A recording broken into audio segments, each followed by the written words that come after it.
Студия «Ардис» представляет аудиокниги. Лучшие произведения мировой литературы.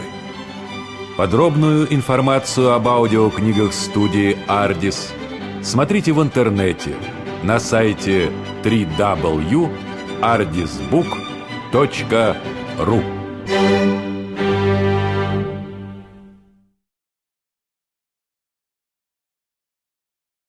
The School for Scandal by Richard Brинsley Sheridan. Prologue. Written by Mr. Garrick. A school for scandal, tell me, I beseech you. Needs there a school this modish art to teach you? No need of lessons now, the knowing think. We might as well be taught to eat and drink. Caused by a dearth of scandal, should the vapours distress our fair ones, let them read the papers. Their powerful mixtures such disorders hit. Crave what you will, there's quantum sufficit. Lord cries my Lady Wormwood, who loves tattle, and puts much salt and pepper in her prattle. Just risin' at noon, all night at cards when threshing, strong tea and scandal, bless me, how refreshing. Give me the papers. Lisp, how bold and free. Last night Lord L. was caught with Lady D. For aching heads, what charming sal volatile. If Mrs. B. will still continue flirting, we hope she'll draw or will undraw the curtain. Fine satire, pose in public, all abuse it, but by ourselves, our praise we can't refuse it. Now lisp read you there, and at that dash and star, yes, ma'am, a certain lord had best beware, who lives not 20 miles from Grosvenor Square, for should he Lady W. find willing, Wormwood is bitter, oh, that's me, the villain. Throw it behind the fire and never more, let that vile paper come within my door.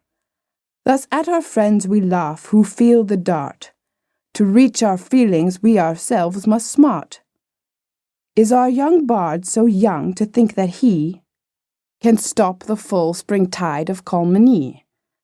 Knows he the world so little and its trade? Alas, the devil sooner raised than laid. So strong, so swift, the monsters there no gagging. Cut scandal's head off, still the tongue is wagging. Proud of your smiles once lavishly bestowed, again our young Don Quixote takes the road. To show his gratitude he draws his pen, and seeks this hydra scandal in his den. For your applause all perils he would through, he'll fight, that's right, a cavaliero true, till every drop of blood that's ink is split for you. Characters. Sir Peter Tizl, Sir Oliver Surface, Joseph Surface, Charles, Crabtree, Sir Benjamin Backbite, Rowley, Moses, Trip, Snake, Careless, Sir Harry Bumper, Lady Tizl, Maria, Lady Sneerwell, Mrs. Candor. Act 1.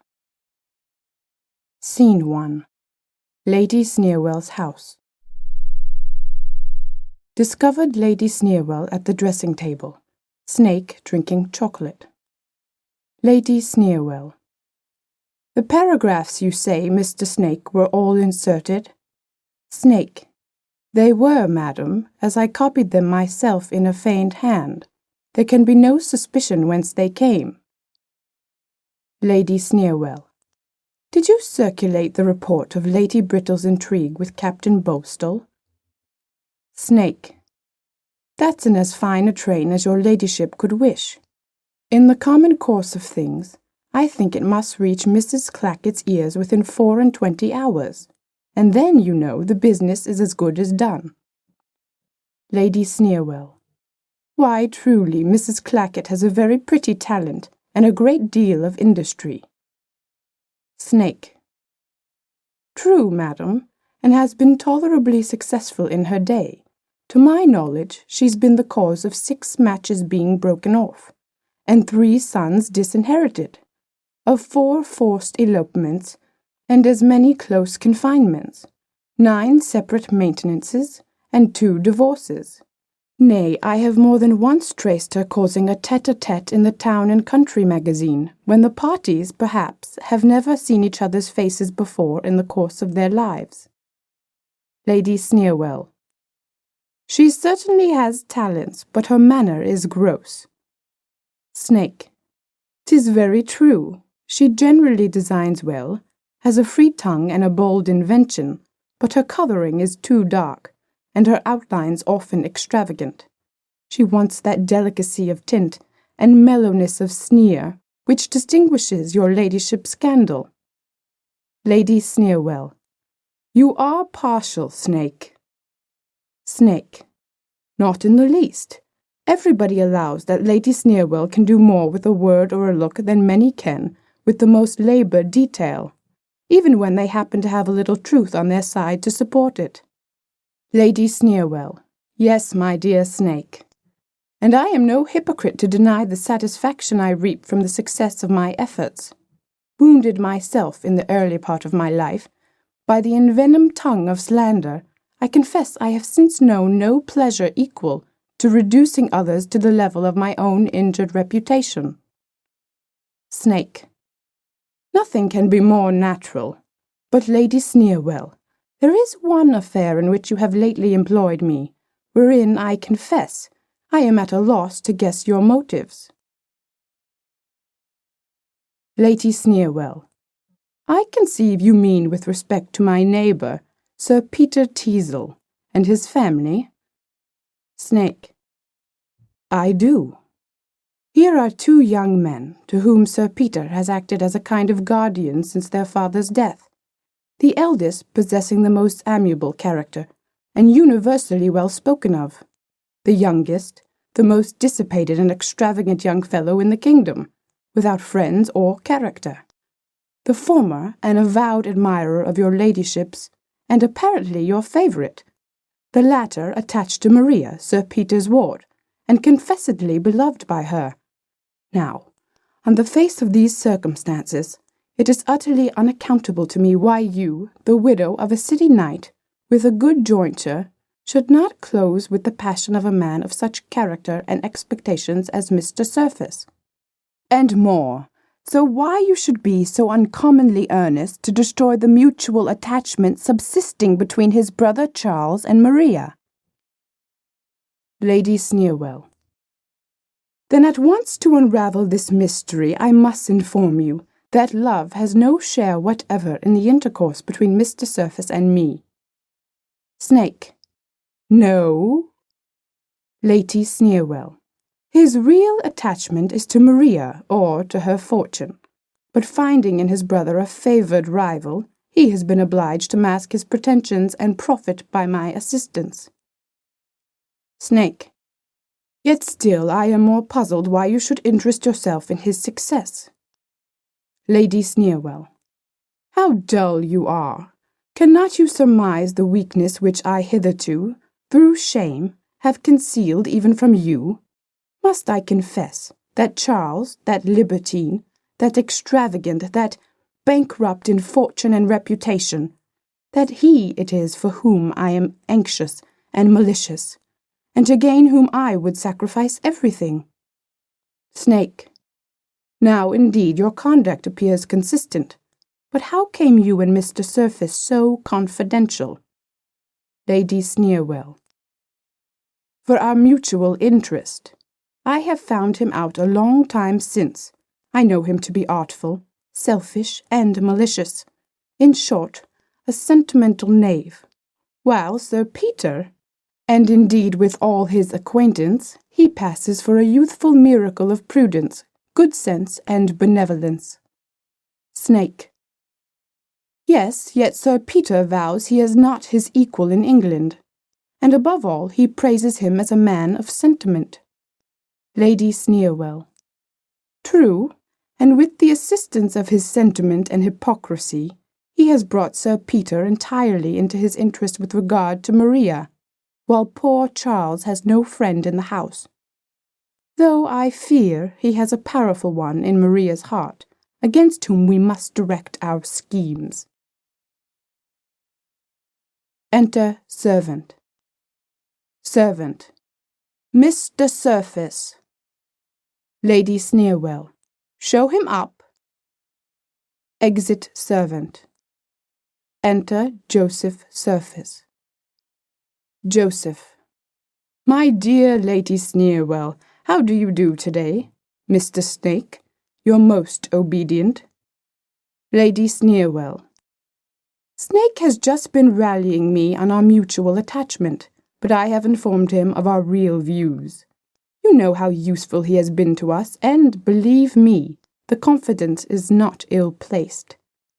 Joseph. Madam, it is impossible for me to suspect a man of Mr. Snake's sensibility and discernment. Lady Sneerwell. Well, well, no compliments now. But tell me when you saw your mistress, Maria, or, what is more material to me, your brother.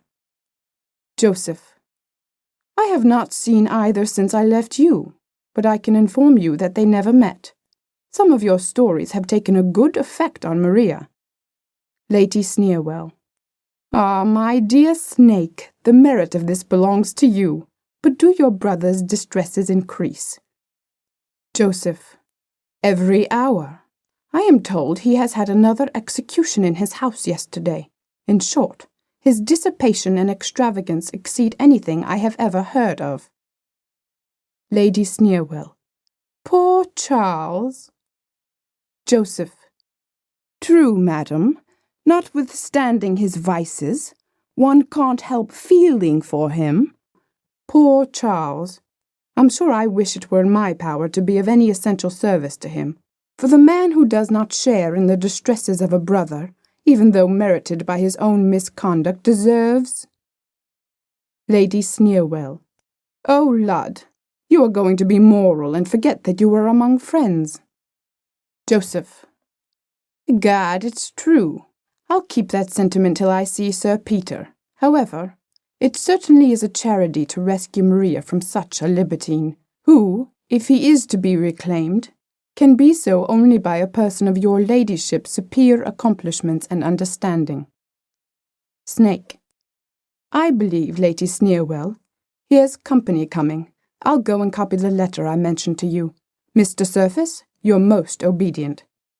Exit Snake. Joseph. Sir, you're very devoted. Lady Sneerwell, I am very sorry you have put up any further confidence in that fellow. Lady Sneerwell. Why so? Joseph. I have lately detected him in frequent conference with old Rowley, who was formerly my father's steward, and has never, you know, been a friend of mine. Lady Sneerwell. And do you think he would betray us? Joseph. Nothing more likely, take my word for it. Lady Sneerwell, that fellow hasn't virtue enough to be faithful even to his own villainy. Ah, Maria. Enter Maria. Lady Sneerwell. Maria, my dear, how do you do? What's the matter? Maria. Oh, there is that disagreeable lover of mine, Sir Benjamin Backbite, has just called at my guardian's with his odious Uncle Crabtree. So I slipped out and ran hither to avoid them. Lady Sneerwell. Is that all? Joseph. If my brother Charles had been of the party, madam, perhaps you would not have been so much alarmed. Lady Sneerwell. Nay, now you are severe, for I dare swear the truth of the matter is, Maria heard you were here, but my dear, what has Sir Benjamin done that you would avoid him so? Maria. Oh, he has done nothing, but 'tis for what he has said. His conversation is a perpetual libel on all his acquaintance. Joseph.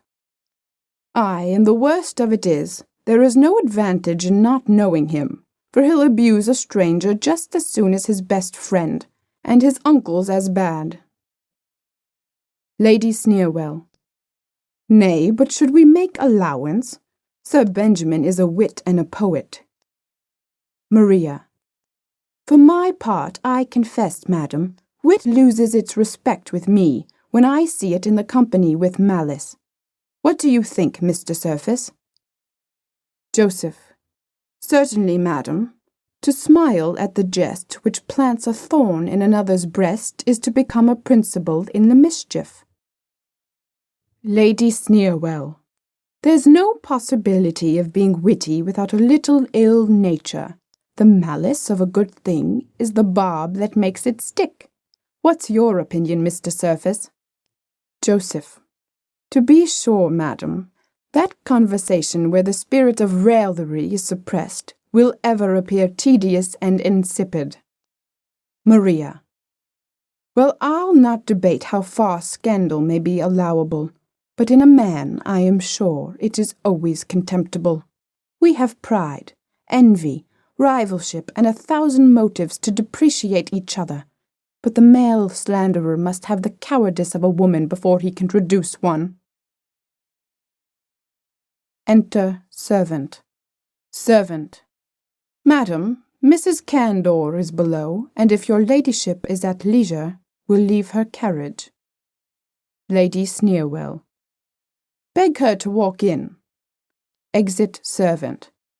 Now, Maria, here is a character to your taste, for though Mrs. Candor is a little talkative, everybody allows her to be the best-natured and best sort of woman. Maria. Yes, with a very gross affectation of good nature and benevolence, she does more mischief than the direct malice of old Crabtree. Joseph. In faith, that's true. Lady Sneerwell, whenever I hear the current running against the characters of my friends, I'll never think them in such danger as when Candor undertakes their defence. Lady Sneerwell. Hush! Here she is. Enter Mrs. Candor. Mrs. Candor. My dear Lady Sneerwell, how have you been this century? Mr. Surface, what news do you hear? Though indeed it is no matter, for I think one hears nothing else but scandal. Joseph. Just so indeed, ma'am. Mrs. Candor. Oh, Maria, child. What, is the whole affair off between you and Charles? His extravagance, I presume. The town talks of nothing else. Maria. I am very sorry, ma'am, the town has so little to do. Mrs. Candor. True, child, but there's no stopping people's tongues. I own I was hurt to hear it, as indeed I was to learn from the same quarter that your guardian, Sir Peter, and Lady Tizl have not agreed lately as well as could be wished. Maria. 'Tis strangely impertinent for people to busy themselves so. Mrs. Candor. Very true, child, but what's to be done? People will talk, there's no preventing it. Why, it was but yesterday I was told that Miss Gadabout had eloped with Sir Filigree Flirt. But Lord, there's no minding what one hears, though, to be sure, I had this from a very good authority. Maria. Such reports are highly scandalous. Mrs. Candor. So they are, child. Shameful, shameful. But the world is so censorious no character escapes. Lord, now who would have suspected your friend, Miss Prim, of an indiscretion? Yet such is the ill nature of the people, that they say her uncle stopped her last week just as she was stepping into the York diligence with her dancing master. Maria. I'll answer for it there are no grounds for that report. Mrs. Candor. Ah, no foundation in the world. I dare swear no more probably than for the stories circulated last month. of Mrs. Festino's affair with Colonel Casino, though, to be sure, the matter was never rightly cleared up. Joseph. The license of invention some people take is monstrous indeed. Maria. 'Tis so, but in my opinion, those who report such things are equally culpable. Mrs. Candor. To be sure they are. Tale-bearers are as bad as the tale-makers. 'Tis an old observation, and a very true one. But what's to be done, as I said before? How will you prevent people from talking? Today, Mrs. Clackett assured me Mr. and Mrs. Honeymoon were at last becoming mere man and wife, like the rest of their acquaintance. She likewise hinted that a certain widow in the next street had got rid of her dropsy and recovered her shape in a most surprising manner. And at that same time, Miss Tattle, who was by, affirmed that Lord Buffalo had discovered his lady at a house of no extraordinary fame. And Sir H. Bouquet and Tom Saunter were to measure swords on a similar provocation. But, Lord, do you think I would report these things? No. No, tale-bearers, as I said before, are just as bad as the tale-makers. Joseph. Ah, Mrs. Candor, if everybody had your forbearance and good nature. Mrs. Candor.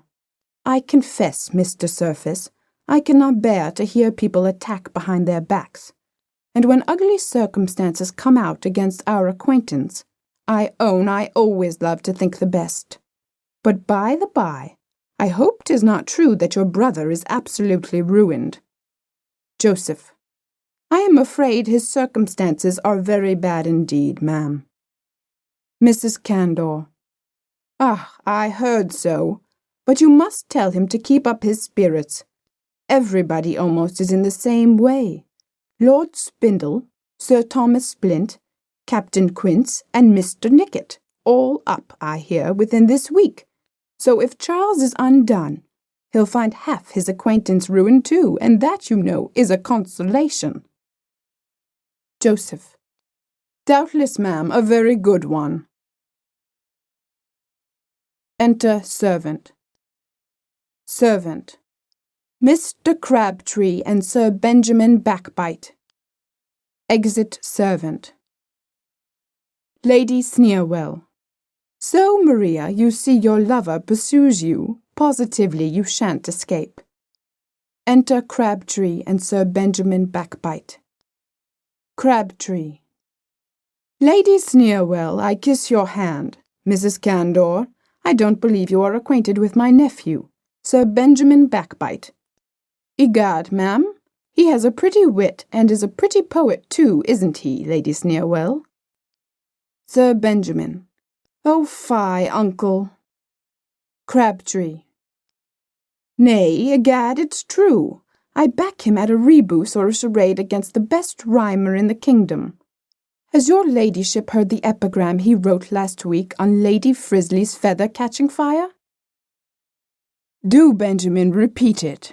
Or the charade you made last night exemptore at Mrs. Drowsy's conversazione. Come now, your first is the name of a fish, and your second a great naval commander, and— Sir Benjamin. Uncle, now prithee. Crabtree. In faith, ma'am, 'twould surprise you to hear how ready he is at all these fine sorts of things. Lady Sneerwell.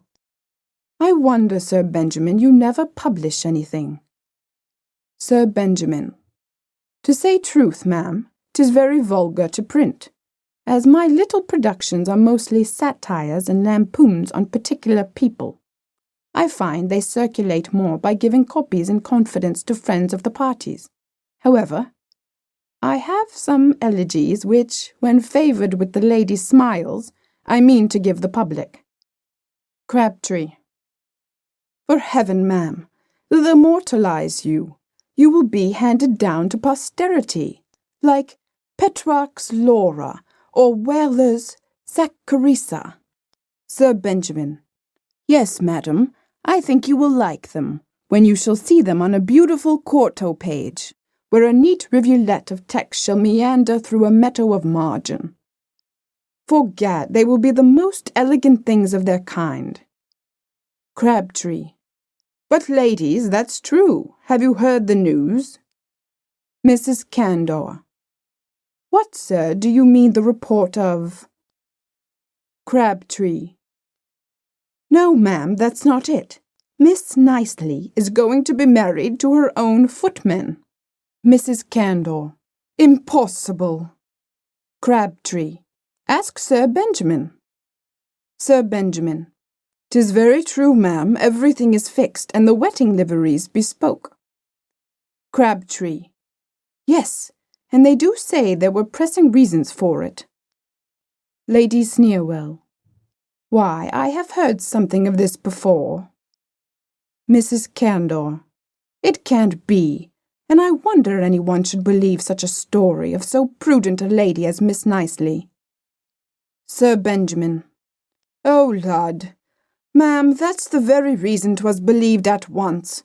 She has always been so cautious and so reserved that everybody was sure there was some reason for it at bottom. Mrs. Candor. Why, to be sure, a tale of scandal is as fatal to the credit of a prudent lady of her stamp as a fever is generally to those of the strongest constitutions. But there is a sort of puny, sickly reputation that is always ailing, yet will outlive the robuster characters of 100 prudes. Sir Benjamin. True, madam, there are vaetudinarians in reputation as well as constitution, who, being conscious of their weak part, avoid the least breath of air, and supply their want of stamina by care and circumspection. Mrs. Candor. Well, but this may be all a mistake. You know, Sir Benjamin, very trifling circumstances often give rise to the most injurious tales. Crabtree. That they do, I'll be sworn, ma'am. Did you ever hear how Miss Piper came to lose her love and her character last summer at Tunbridge? Sir Benjamin, you remember it. Sir Benjamin. Oh, to be sure, the most whimsical circumstance. Lady Sneerwell. How was it, pray? Crabtree. Why, one evening at Mrs. Ponto's assembly, the conversation happened to turn on the breeding Nova Scotia sheep in this country. Says a young lady in the company, I have known instances of it, for Miss Letitia Piper, a first cousin of mine, had a Nova Scotia sheep that produced her twins. What, cries Lady Dowagger Dundizzy, who you know is as deaf as a post. Has Mrs. Piper had twins?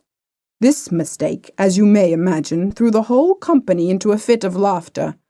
However, 'twas the next morning everywhere reported, and in a few days believed by the whole town, that Miss Letitia Piper had actually been brought to bed of a fine boy and girl, and in less than a week there were some people who could name the father, and the farmhouse where the babies were put to nurse. Lady Sneerwell.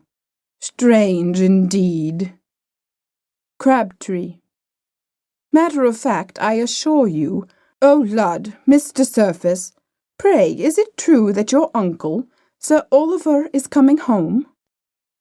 Joseph. Not that I know of, indeed, sir. Crabtree. He has been in the East Indies a long time. You can scarcely remember him, I believe. Sad comfort whenever he returns to hear how your brother has gone on. Joseph. Charles has been imprudent, sir, to be sure, but I hope no busy people have already prejudiced Sir Oliver against him. He may reform. Sir Benjamin. To be sure he may. For my part, I never believed him to be so utterly void of principle as people say, and though he has lost all his friends, I am told nobody is better spoken of by the Jews. Crabtree. That's true. Egad, nephew, if the old Jewry was a ward, I believe Charles would be an alderman. No man more popular there, for gad.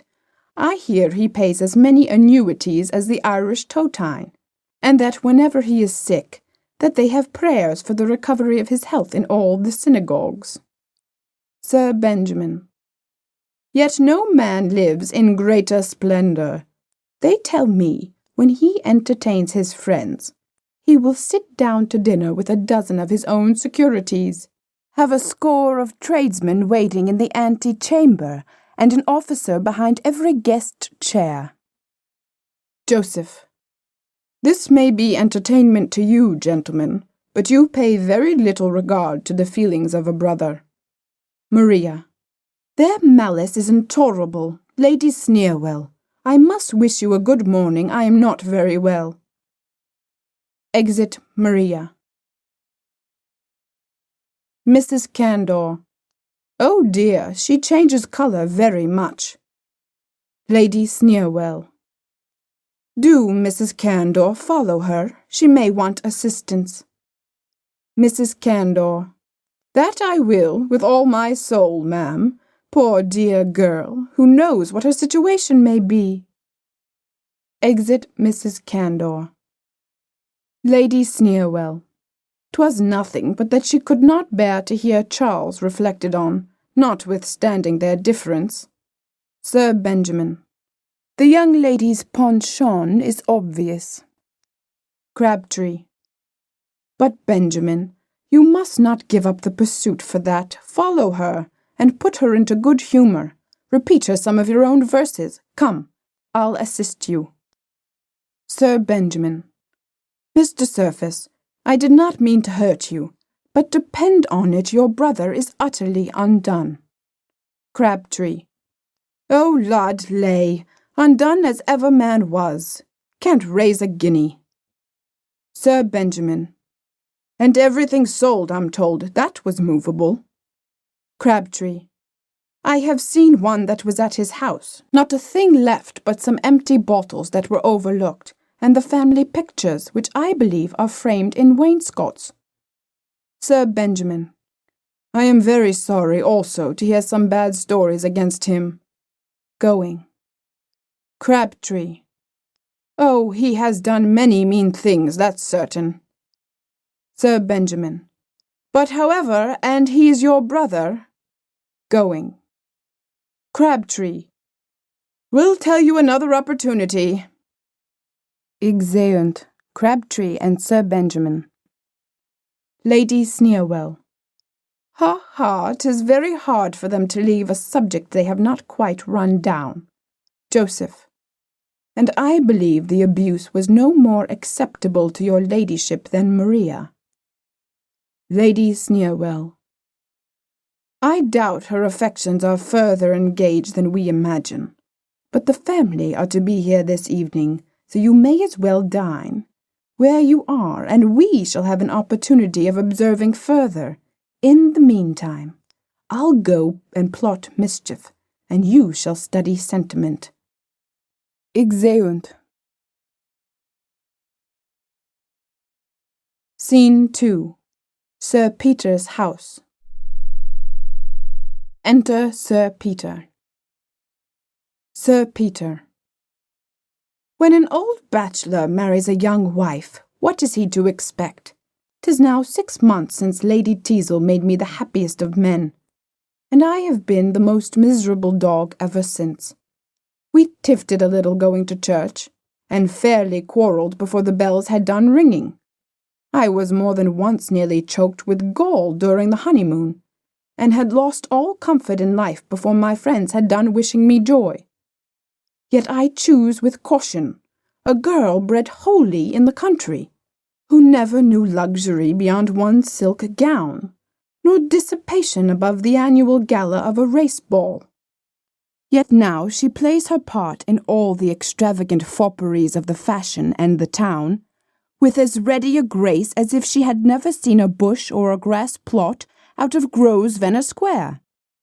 I am sneered at by all my acquaintance, and paragraphed in the newspapers.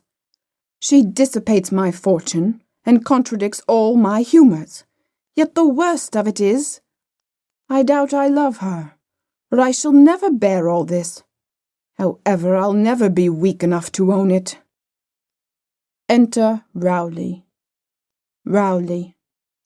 Oh, Sir Peter, your servant. How is it with you, sir? Sir Peter. Very bad, Master Rowley, very bad. I met with nothing but crosses and vexations. Rowley. What can have happened to trouble you since yesterday? Sir Peter. A good question to a married man.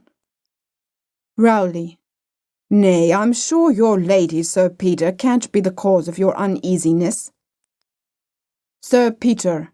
Why, has anybody told you she was dead? Rowley. Come, come, Sir Peter, you love her, notwithstanding your tempers don't exactly agree. Sir Peter. But the fault is entirely hers, Master Rowley.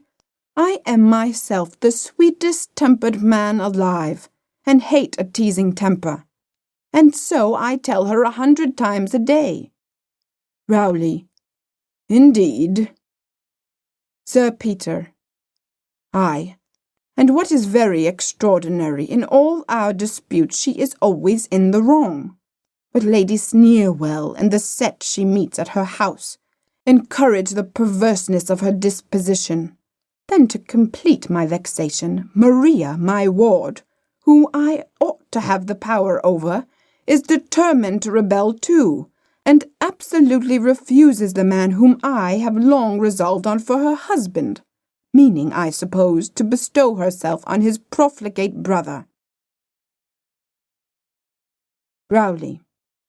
You know, Sir Peter, I have always taken the liberty to differ with you on the subject of these two young gentlemen. I only wish you may not be deceived in your opinion of the elder. For Charles, my life on it, he will retrieve his errors yet. Their worthy father, once my honoured master, was, at his years, nearly as wild a spark. Yet when he died, he did not leave a more benevolent heart to lament his loss. Sir Peter. You are wrong, Master Rowley. On their father's death, you know, I acted as a kind of guardian to them both, till their uncle, Sir Oliver's liberality gave them an early independence. Of course, no person could have more opportunities of judging of their hearts, and I was never mistaken in my life. Joseph is indeed a model for the young men of the age. He is a man of sentiment, and acts up to the sentiments he professes. But for the other, take my word for it, if he had any grain of virtue by descent, he has dissipated it with the rest of his inheritance. Ah, my old friend Sir Oliver will be deeply mortified when he finds how part of his bounty has been misapplied. Rowley. I am sorry to find you so violent against the young man, because this may be the most critical period of his fortune. I came hither with news that will surprise you. Sir Peter. What? Let me hear. Rowley. Sir Oliver is arrived, and at this moment in town. Sir Peter. How? You astonish me. I thought you did not expect him this month. Rowley. I did not, but his passage has been remarkably quick. Sir Peter. Egad, I shall rejoice to see my old friend. 'Tis 15 years since we met. We have had many a day together. But does he still enjoin us not to inform his nephews of his arrival? Rowley. Most strictly. He means, before it is known, to make some trial of their dispositions. Sir Peter. Ah, there needs no art to discover their merits. He shall have his way. But pray, does he know I am married? Rowley. Yes, and will soon wish you joy. Sir Peter. What, as we drink health to a friend in a consumption? Ah, Oliver will laugh at me. We used to rail at matrimony together, and he has been steady to his text. Well, he must soon be at my house, though. I'll instantly give orders for his reception. But, Master Rowley, Don't drop a word that Lady Tizl and I ever disagree. Rowley. By no means. Sir Peter. For I should never be able to stand Noel's jokes, so I'd have him think, Lord forgive me, that we are a very happy couple. Rowley. I understand you, but then you must be very careful not to differ while he is in the house with you. Sir Peter. Egad, and so we must, and that's impossible. Ah, Master Rowley, when an old bachelor marries a young wife, he deserves— No, the crime carries its punishment along with it. Exeunt.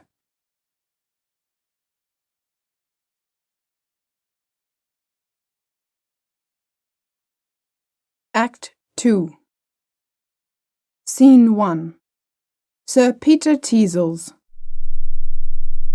Enter Sir Peter and Lady Tizl. Sir Peter. Lady Tizl, I'll not bear it.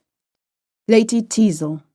Sir Peter, you may bear it or not, as you please. But I ought to have my own way in everything, and what's more, I will too. What? Though I was educated in the country, I know very well that women of fashion in London are accountable to nobody after they are married. Sir Peter. Very well, ma'am, very well. So a husband is to have no influence, no authority? Lady Tizl. Authority? No, to be sure. If you wanted authority over me, you should have adopted me and not married me. I am sure you were old enough. Sir Peter.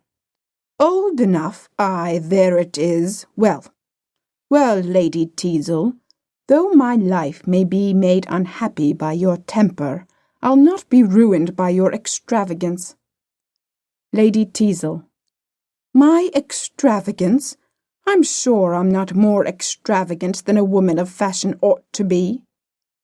Sir Peter. No, madam, you shall throw away no more sums on such unmeaning luxury. 'Slife, to spend as much to furnish your dressing-room with flowers in winter as would suffice to turn the Pantheon into a greenhouse, and give a fête champêtre at Christmas. Lady Tizl. Am I to blame, Sir Peter, because flowers are dear in cold weather? You should find fault with the climate and not with me. For my part, I'm sure, I wish it were spring all year round and that roses grew under our feet. Sir Peter.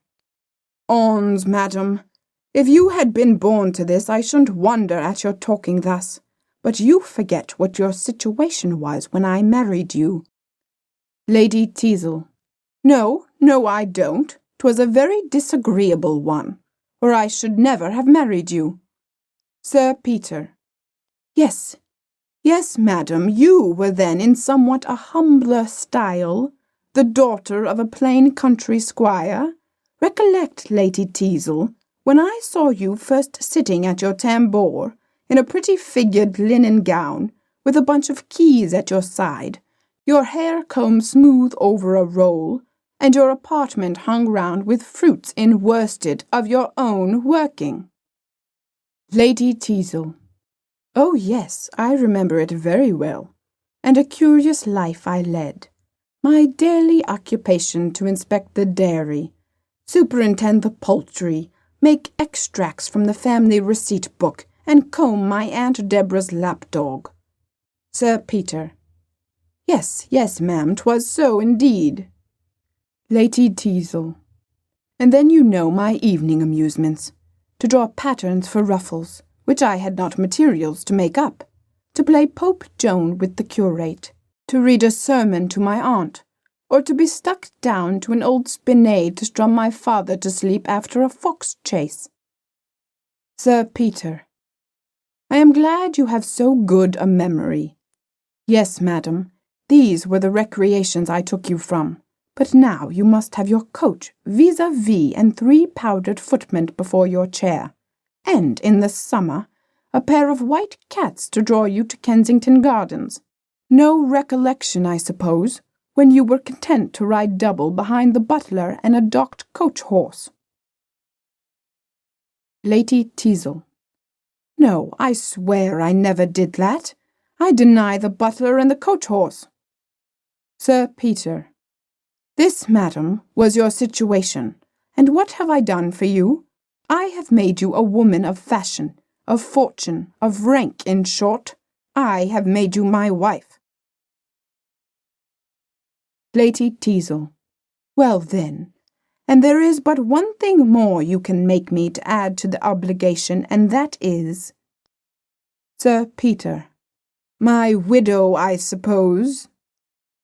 Lady Tizl. Hem. Sir Peter.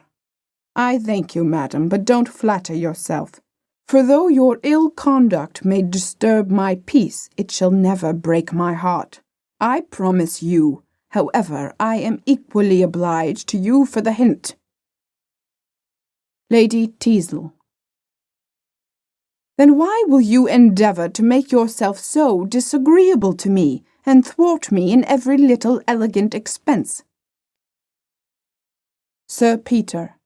'Slife, madam, I say, had you any of these little elegant expenses when you married me? Lady Tizl. Lud, Sir Peter, would you have me be out of the fashion? Sir Peter. The fashion indeed! What had you to do with the fashion before you married me? Lady Tizl. For my part, I should think you would like to have your wife thought a woman of taste.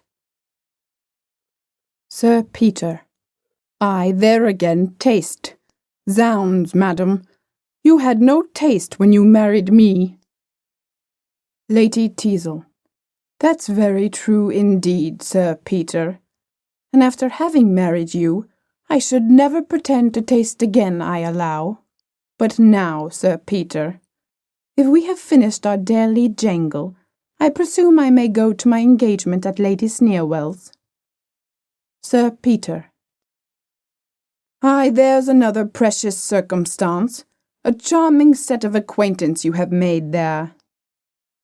Lady Tizl. Nay, Sir Peter, they are all people of rank and fortune, and remarkably tenacious of reputation. Sir Peter. Yes, egad. They are tenacious of reputation with a vengeance, for they don't choose anybody should have a character but themselves. Such a crew! Ah, many a wretch has rid on a hurdle, who has done less mischief than these utterers of forged tales, coiners of scandal, and clippers of reputation. Lady Tizl. What, would you restrain the freedom of speech? Sir Peter. Ay, they have made you just as bad as any one of the society. Lady Tizl. Why, I believe I do bear a part with a tolerable grace, but I vow I bear no malice against the people I abuse. When I say an ill-natured thing, 'tis out of pure good humour, and I take it for granted. They deal exactly in the same manner with me. But, Sir Peter, you know you promised to come to Lady Sneerwell's too. Sir Peter. Well, I'll call in just to look after my own character. Lady Tizl. Then indeed you must make haste after me, or you'll be too late, so goodbye to ye. Exit Lady Tizl. Sir Peter. So I have gained much by my intended expostulation, yet with what a charming air she contradicts everything I say, and how pleasingly she shows her contempt for my authority. Well, though I can't make her love me, there is a great satisfaction in quarrelling with her, and I think she never appears to such advantage as when she's doing everything in her power to plague me. Exit. Scene 2. At Lady Sneerwell's. Enter Lady Sneerwell, Mrs. Candor, Crabtree, Sir Benjamin Backbite, and Joseph Surface. Lady Sneerwell. Nay, positively we will hear it. Joseph. Yes, the epigram by all means. Sir Benjamin. Oh, plague on it, uncle, 'tis mere nonsense. Crabtree. No, for gad, very clever for an extempore. Sir Benjamin. But, ladies, you should be acquainted with the circumstance. You must know that one day last week, as Lady Betty Curacle was taking the dusk in Hyde Park, in a sort of duodecimo phantom, she desired me to write some verses on her ponies, upon which I took out my pocket-book, and in one moment produced the following. Sure never was seen to such beautiful ponies. Other horses are clowns, but these macaronis. To give them this title, I'm sure I can't be wrong. Their legs are so slim, and their tails are so long. Crabtree. There, ladies, done in the smack of a whip, and on horseback too. Joseph.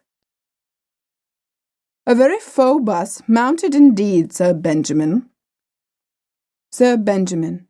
Oh dear, sir, trifles. Enter Lady Tizl and Maria. Mrs. Candor. I must have a copy. Lady Sneerwell. Lady Tizl, I hope we shall see Sir Peter. Lady Tizl. I believe he'll wait on your ladyship presently. Lady Sneerwell.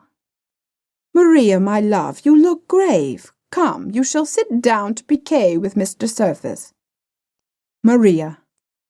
I take very little pleasure in cards. However, I'll do as you please. Lady Tizl. Aside. I am surprised Mr. Surface should sit down with her. I thought he would have embraced this opportunity of speaking to me before Sir Peter came. Mrs. Candor. Now, I'll die, but you are so scandalous. I'll forswear your society. Lady Tizl. What's the matter, Mrs. Candor? Mrs. Candor. They'll not allow our friend Mrs. Vermillion to be handsome. Lady Sneerwell. Oh, surely she is a pretty woman. Crabtree. I am very glad you think so, ma'am. Mrs. Candor. She has a charming fresh colour. Lady Tizl. Yes, when it's fresh put on. Mrs. Candor.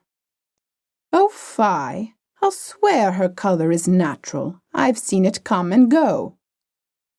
Lady Tizl. I dare swear you have, ma'am. It goes off at night and comes again in the morning. Sir Benjamin. True, ma'am. It only comes and goes, but, what's more, egad, her maid can fetch and carry it. Mrs. Candor. Ha, how I hate to hear you talk so. But surely now her sister is, or was, very handsome. Crabtree. Who?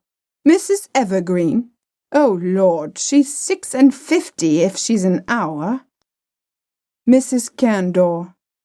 Now, positively, you wrong her. 52 or 53 is the utmost, and I don't think she looks more. Sir Benjamin. Ah, there's no judging by her looks, unless one could see her face. Lady Sneerwell. Well, if Miss Evergreen does take some pains to repair the ravages of time, you must allow she effects it with great ingenuity, and surely that's better than the careless manner in which Widow Oakray chalks her wrinkles. Sir Benjamin. Nay, now, Lady Sneerwell, you are severe upon the widow.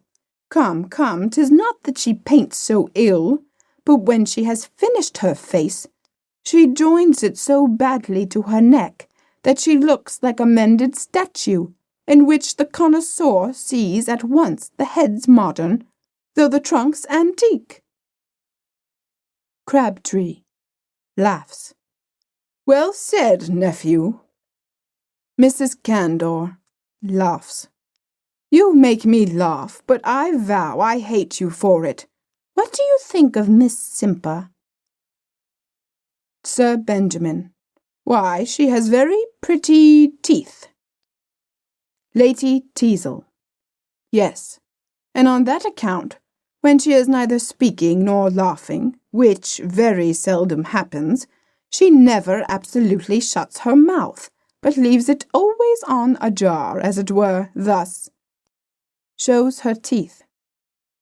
Mrs. Candor, how can you be so ill-natured? Lady Tizl. Nay, I allow even that's better than the pains Mrs. Prim takes to conceal her losses in front. She draws her mouth till it positively resembles the aperture of a pause-box, and all her words appear to slide out edgewise, as it were, thus. How do you do, madam? Yes, madam. Lady Sneerwell. Very well, Lady Tizl, I see you can be a little severe. Lady Tizl. In defence of a friend, it is but justice. But here comes Sir Peter to spoil our pleasantry. Enter Sir Peter Tizl. Sir Peter. Ladies, you're most obedient. Aside. Mercy on me, here is the whole set. A character dead at every word, I suppose. Mrs. Candor. I am rejoiced you are come, Sir Peter. They have been so censorious, and Lady Tizl as bad as anyone. Sir Peter. It must be very distressing to you, Mrs. Candor, I dare swear. Mrs. Candor. Oh, they will allow good qualities to nobody, not even good nature to our friend Mrs. Percy. Lady Tizl. What? The fat dough-wagger who was at Mrs. Quadrill's last night? Mrs. Candor. Nay, her bulk is in her misfortune, and when she takes such pains to get rid of it, you ought not to reflect on her. Lady Sneerwell. That's very true indeed. Lady Tizl. Yes, I know she almost lives on acids in small way, laces herself by pulleys, and often in the hottest noon in summer, you may see her on a little squat pony, with her hair plaited up behind like a drummer's, and puffing round the ring on a full trot. Mrs. Candor. I thank you, Lady Tizl, for defending her. Sir Peter. Yes, a good defence, truly. Mrs. Candor. Truly, Lady Tizl is as censorious as Mrs. Sallow. Crabtree. Yes, and she is a curious being to pretend to be censorious, an awkward gawky, without any one good point under heaven. Mrs. Candor. Positively you shall not be so very severe. Miss Sallow is a near relation of mine by marriage, and as for her person, great allowance is to be made, for let me tell you, a woman labours under many disadvantages, who tries to pass for a girl at 36. Lady Sneerwell. Though surely she is handsome still, and for the weakness in her eyes, considering how much she reads by candlelight, it is not to be wondered at.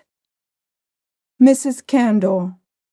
True, and then as to her manner, upon my word, I think it's particularly graceful, considering she never had the least education. For you know her mother was a Welsh milliner, and her father a sugar baker at Bristol. Sir Benjamin. Ah, you are both of you too good-natured. Sir Peter. Aside. Yes, damn good-natured. This their own relation, mercy on me. Mrs. Candor. For my part, I own I cannot bear to hear a friend ill spoken of. Sir Peter. No, to be sure. Sir Benjamin.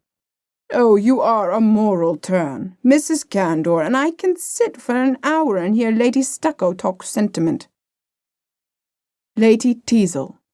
Nay, I vow Lady Stucco is very well with the dessert after dinner, for she's just like the French fruit one cracks for mottos, made up of paint and proverb. Mrs. Candor. Well, I never will join in ridiculing a friend, and so I constantly tell my cousin Ogley, and you all know what pretensions she has to be critical on beauty. Crabtree. Oh, to be sure, she has herself the oddest countenance that ever was seen. 'Tis a collection of features from all the different countries of the globe. Sir Benjamin. So she has indeed an Irish front. Crabtree.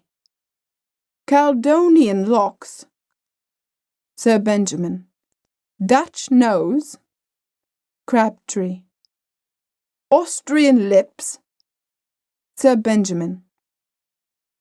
Complexion of a Spaniard. Crabtree. And teeth à la Chinoise. Sir Benjamin. In short, her face resembles a table d'hôte at Spa, where no two guests are of a nation. Crabtree. Or a congress at the close of a general war, wherein all the members, even to her eyes, appear to have different interest, and her nose and chin are the only parties likely to join issue. Mrs. Candor. Ha, ha, ha. Sir Peter. Aside. Mercy on my life, a person they dine with twice a week. Lady Sneerwell. Go, go, you are a couple of provoking toads. Mrs. Candor. Nay, but I vow you shall not carry the laugh off so, for give me leave to say that Mrs. Ogley. Sir Peter. Madam, I beg your pardon. There's no stopping these good gentlemen's tongues, but when I tell you, Mrs. Candor, that the lady they are abusing is a particular friend of mine, I hope you'll not take her part. Lady Sneerwell. Ha, ha, ha, well said, Sir Peter, but you are a cruel creature. Too phlegmatic yourself for a jest, and too peevish to allow wit in others. Sir Peter. Ah, madam, true wit is more nearly allied to good nature than your ladyship is aware of. Lady Tizl. True, Sir Peter. I believe they are so near akin that they can never be united. Sir Benjamin. Or rather, madam, suppose them to be man and wife, because one seldom sees them together. Lady Tizl. But Sir Peter is such an enemy to scandal. I believe he would have it put down by Parliament. Sir Peter. For heavens, madam, if they were to consider the sporting with reputation of as much importance as poaching on manors, and pass an act for the preservation of fame, I believe there are many would thank them for the bill. Lady Sneerwell. Oh, Lud, Sir Peter, would you deprive us of our privileges? Sir Peter. Ah, madam, and then no person should be permitted to kill characters and run down reputations, but qualified old maids and disappointed widows. Lady Sneerwell. Go, you monster. Mrs. Candor. But surely you would not be quite so severe on those who only report what they hear. Sir Peter. Yes, madam, I would have a law merchant for them too, and in all cases of slander currency, whenever the drawer of the lie was not to be found, the injured party should have a right to come on any of the endorsers. Crabtree. Well, for my part, I believe there never was a scandalous tale without some foundation. Sir Peter. Oh, 9 out of 10 of the malicious inventions are founded on some ridiculous misrepresentation. Lady Sneerwell. Come, ladies, shall we sit down to cards in the next room?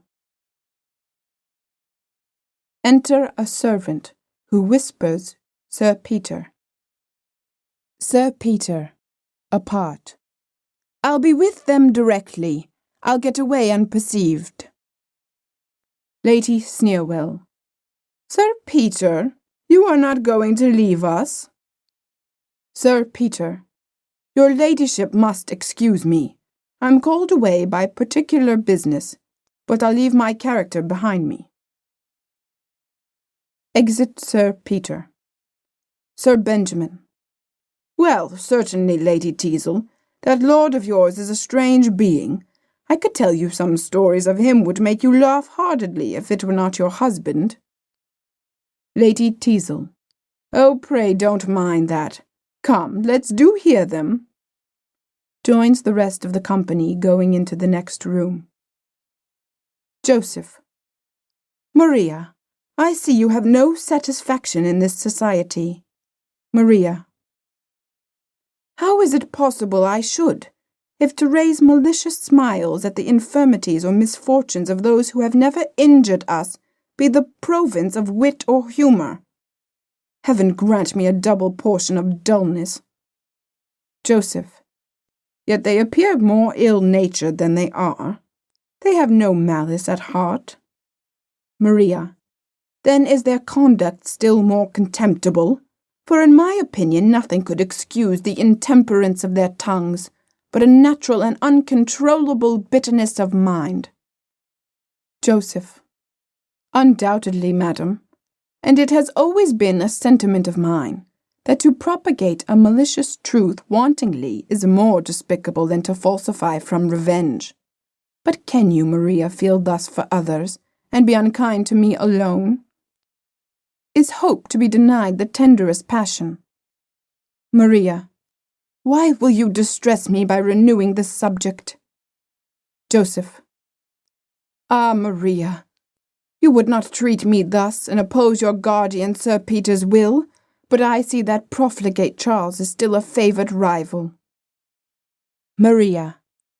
Ungenerously urged, but whatever my sentiments are for that unfortunate young man, be assured I shall not feel more bound to give him up because his distresses have lost him the regard even of a brother. Joseph. Nay, but Maria, do not leave me with a frown. By all that's honest, I swear, Gad's life, he is Lady Tizl. Aside. You must not. No, you shall not, for though I have the greatest regard for Lady Tizl. Maria. Lady Tizl. Joseph. Yet were Sir Peter to suspect. Enter Lady Tizl and comes forward. Lady Tizl. What's this, pray? Do you take her for me? Child, you are wanted in the next room. Exit Maria. What is all this, pray? Joseph. Oh, the most unlucky circumstance in nature. Maria has somehow suspected the tender concern I have for your happiness, and threatening to acquaint Sir Peter with her suspicions. And I was just endeavouring to reason with her when you came in. Lady Tizl. Indeed, but you seem to adopt a very tender mode of reasoning. Do you usually argue on your knees? Joseph. Oh, she's a child, and I thought a little bombast. But Lady Tizl, when are you going to give me your judgment on my library as you promised? Lady Tizl. No, I begin to think it would be imprudent, and you know I admit you as a lover no farther than fashion sanctions. Joseph. True, a mere platonic cicis beo, what every wife is entitled to. Lady Tizl. Certainly one must not be out of the fashion. However, I have so much of my country prejudices left, that though Sir Peter's ill humour may vex me ever so, it never shall provoke me to. Joseph. The only revenge in your power. Well, I applaud your moderation. Lady Tizl. Go. You are an insinuating wretch, but we shall be missed, let us join the company. Joseph. But we had best not return together. Lady Tizl. Well, don't stay, for Maria shan't come to hear any more of your reasoning, I promise you. Exit Lady Tizl. Joseph.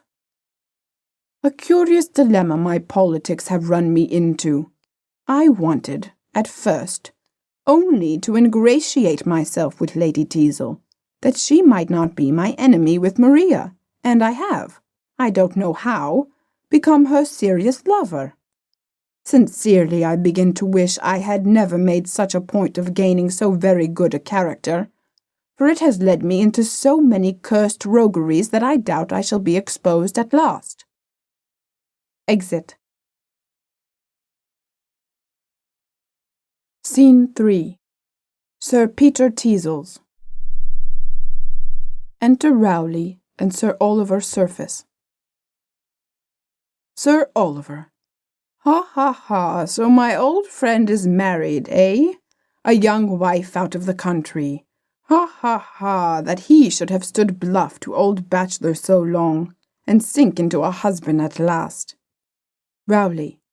But you must not rally him on the subject, Sir Oliver. 'Tis a tender point, I assure you, though he has been married only 7 months. Sir Oliver.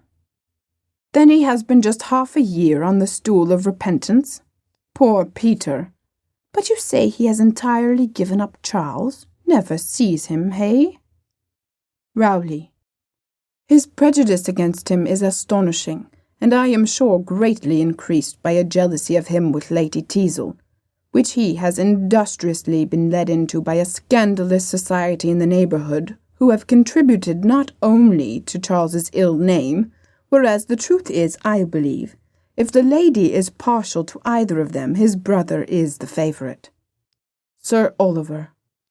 Ay, I know there are a set of malicious, prating, prudent gossips, both male and female, who murder characters to kill time, and will rob a young fellow of his good name before he has years to know the value of it. But I am not to be prejudiced against my nephew by such, I promise you. No, no.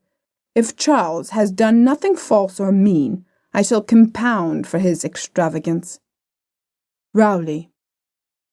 Then my life on it, you will reclaim him?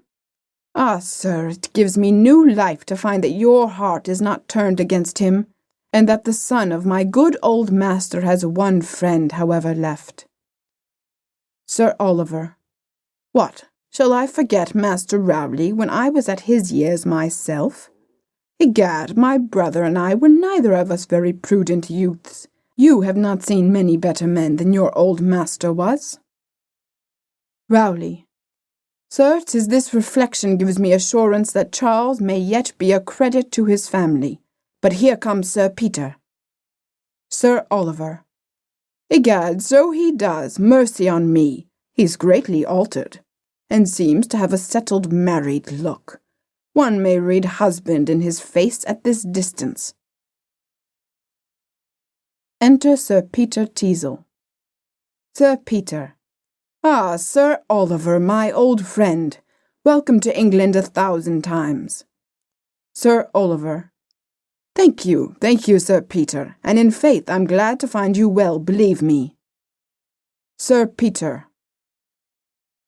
Oh, 'tis a long time since we met, 15 years, I doubt, Sir Oliver, and many a crossed accident in time.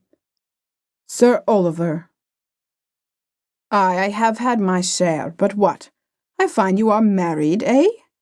Well, well, it can't be helped, and so I wish you joy with all my heart. Sir Peter. Thank you, Sir Oliver. Yes, I have entered into the happy state, but we'll not talk of that now. Sir Oliver. True, Sir Peter. Old friends should not begin on grievances at first meeting. No, no, no. Rowley. Take care, pray, sir. Sir Oliver. Well, so one of my nephews is a wild fellow, hey? Sir Peter. Wild? Ah, my old friend, I grieve for your disappointment there. He's a lost young man indeed. However, his brother will make you amends. Joseph is, indeed, what a youth should be. Everybody in the world speaks well of him. Sir Oliver. I'm sorry to hear it. He has too good a character to be an honest fellow. Everybody speaks well of him. Then he has bowed as low to knaves and fools as to the honest dignity of genius and virtue. Sir Peter. What, Sir Oliver? Do you blame him for not making enemies?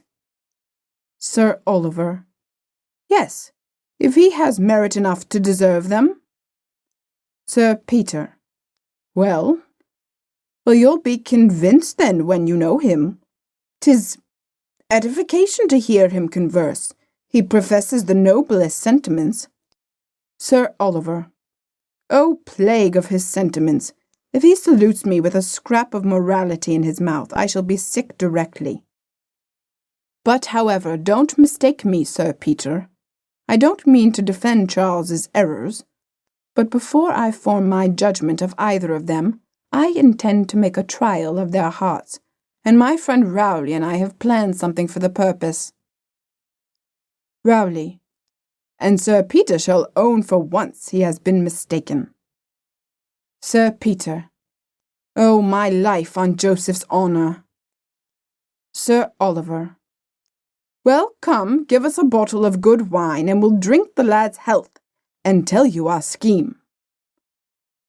Sir Peter. Along then. Sir Oliver. And don't, Sir Peter, be so severe against your old friend's son. Odds my life, I am not sorry that he has run out of the course a little. For my part, I hate to see prudence clinging to the green suckers of youth. 'Tis like ivy round a sapling, and spoils the growth of the tree. Exeunt.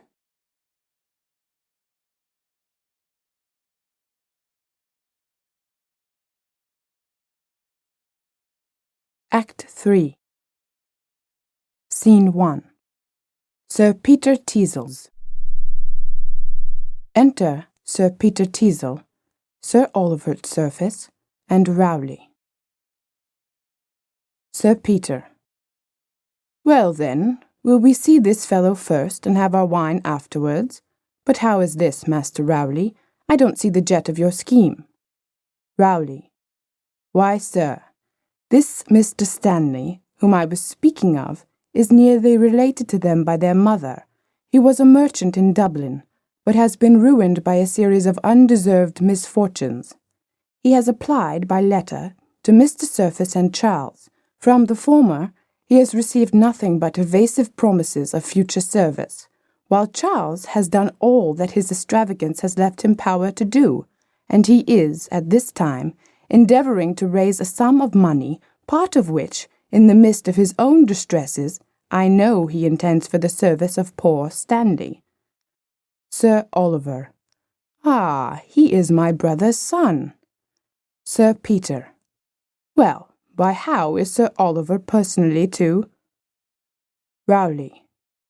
Why, sir, I will inform Charles and his brother that Stanley has obtained permission to apply personally to his friends, and as they have neither of them ever seen him, let Sir Oliver assume his character, and he will have a fair opportunity of judging, at least of the benevolence of their dispositions.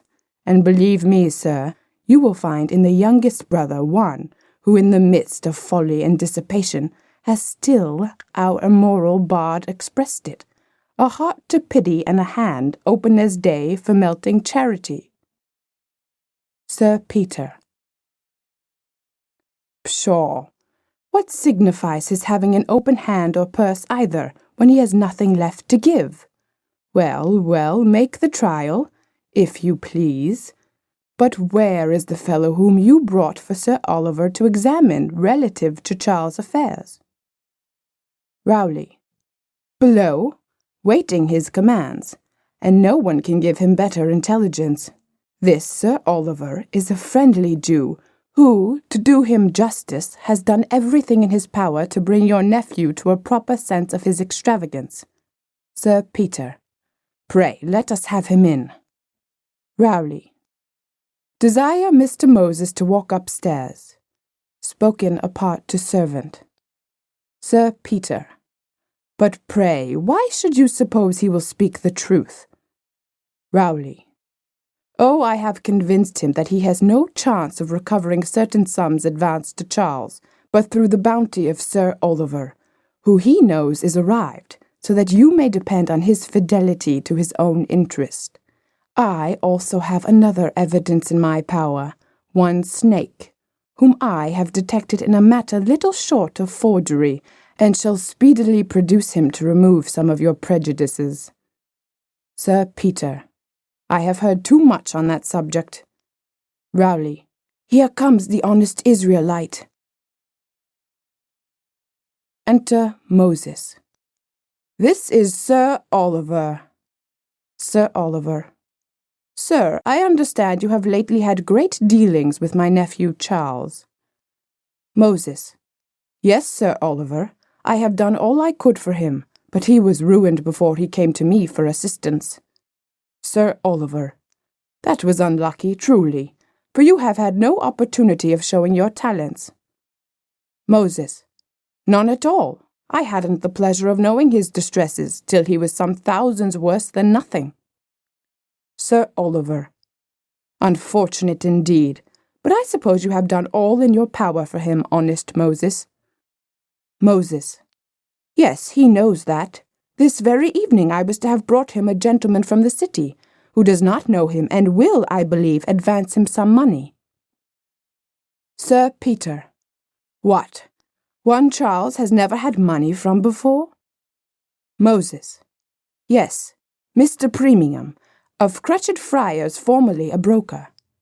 Sir Peter. Egad, Sir Oliver, a thought strikes me. Charles, you say, does not know Mr. Premium? Moses. Not at all. Sir Peter. Now then, Sir Oliver, you may have a better opportunity of satisfying yourself than by an old romancing tale of poor relation. Go with my friend Moses, and represent Premium, and then, I'll answer for it, you'll see your nephew in all his glory. Sir Oliver. Egad, I like this idea better than the other one, and I may visit Joseph afterwards as old Stanley. Sir Peter. True, so you may. Rowley. Well, this is taking Charles rather at a disadvantage, to be sure. However, Moses, you understand Sir Peter, and will be faithful. Moses. You depend on me. This is near the time I was to have gone. Sir Oliver. I'll accompany you as soon as you please. Moses, but hold. I have forgot one thing. How the plague shall I be able to pass for a Jew? Moses. There's no need. The principal is Christian. Sir Oliver. Is he? I'm very sorry to hear it. But then again, ain't I rather too smartly dressed to look like a money-lender? Sir Peter. Not at all. 'Twould not be out of character if you went in your own carriage, would it, Moses? Moses. Not in the least. Sir Oliver. Well, but how must I talk? There's certainly some cant of usury and mode of treating that I ought to know. Sir Peter. Oh, there's not much to learn. The great point, as I take it, is to be exorbitant enough in your demands. Hey, Moses? Moses. Yes, that's a very great point. Sir Oliver. I'll answer for it. I'll not be wanting in that. I'll ask him 8 or 10% on the loan at least. Moses. If you ask him no more than that, you'll be discovered immediately. Sir Oliver. Hey, what the plague? How much then? Moses. That depends upon circumstances. If he appears not very anxious for the supply, you should require only 40 or 50%. But if you find him in great distress and want the moneys very bad, you may ask double. Sir Peter. A good honest trade you're learning, Sir Oliver. Sir Oliver. Truly, I think so, and not unprofitable. Moses. Then you know you haven't the moneys yourself, but are forced to borrow them for him of an old friend. Sir Oliver. Oh, I borrow it of a friend, do I? Moses. And your friend is an unconscionable dog, but you can't help that. Sir Oliver. My friend an unconscionable dog? Moses. Yes, and he himself has not the moneys by him, but is forced to sell stock at great loss. Sir Oliver. He is forced to sell stock at great loss, is he? Well, that's very kind of him. Sir Peter. In faith, Sir Oliver, Mr. Premium, I mean, you'll soon be master of trade. But Moses, would not you have him run out a little against the annuity bill? That would be in character, I should think. Moses. Very much. Rowley. And lament that a young man now must be at years of discretion before he is suffered to ruin himself. Moses. Ay, great pity. Sir Peter. And abuse the public for allowing merit to an act, whose only object is to snatch misfortune and imprudence from the rapacious gripe of usury, and give the minor a chance of inheriting his estate without being undone by coming into possession. Sir Oliver. So Moses shall give me further instructions as we go together. Sir Peter. You will not have much time, for your nephew lives hard by. Sir Oliver. Oh, never fear, my tutor appears so able that though Charles lived in the next street, it must be my own fault if I am not a complete rogue before I turn the corner. Exeunt Sir Oliver Surface and Moses. Sir Peter. So now I think Sir Oliver will be convinced. You are partial, Rowley, and would have prepared Charles for the other plot. Rowley. No, upon my word, Sir Peter. Sir Peter. Well, go bring me this snake, and I'll hear what he has to say presently. I see Maria, and want to speak with her. Exit Rowley. I should be glad to be convinced my suspicions of Lady Tizl and Charles were unjust. I have never yet opened my mind on this subject to my friend Joseph. I am determined I will do it. He will give me his opinion sincerely. Enter Maria. So, child, has Mr. Surface returned with you? Maria. No, sir, he was engaged. Sir Peter. Well, Maria, do you not reflect, the more you converse with that amiable young man, what return his partiality for you deserves? Maria. Indeed, Sir Peter, your frequent importunity on this subject distresses me extremely. You compel me to declare that I know no man who has ever paid me a particular attention, whom I would not prefer to Mr. Surface. Sir Peter. So here's perverseness. No, Maria. 'Tis Charles only whom you would prefer. 'Tis evident his vices and follies have won your heart. Maria. This is unkind, sir. You know I have obeyed you in neither seeing nor corresponding with him. I have heard enough to convince me that he is unworthy my regard. Yet I cannot think it culpable if, while my understanding severely condemns his vices, my heart suggests some pity for his distresses. Sir Peter. Well, pity him as much as you please, but give your heart and hand to a worthier object. Maria. Never to his brother. Sir Peter. Go, perverse and obstinate, but take care, madam. You have never yet known what the authority of a guardian is. Don't compel me to inform you of it. Maria. I can only say, you shall not have just reason.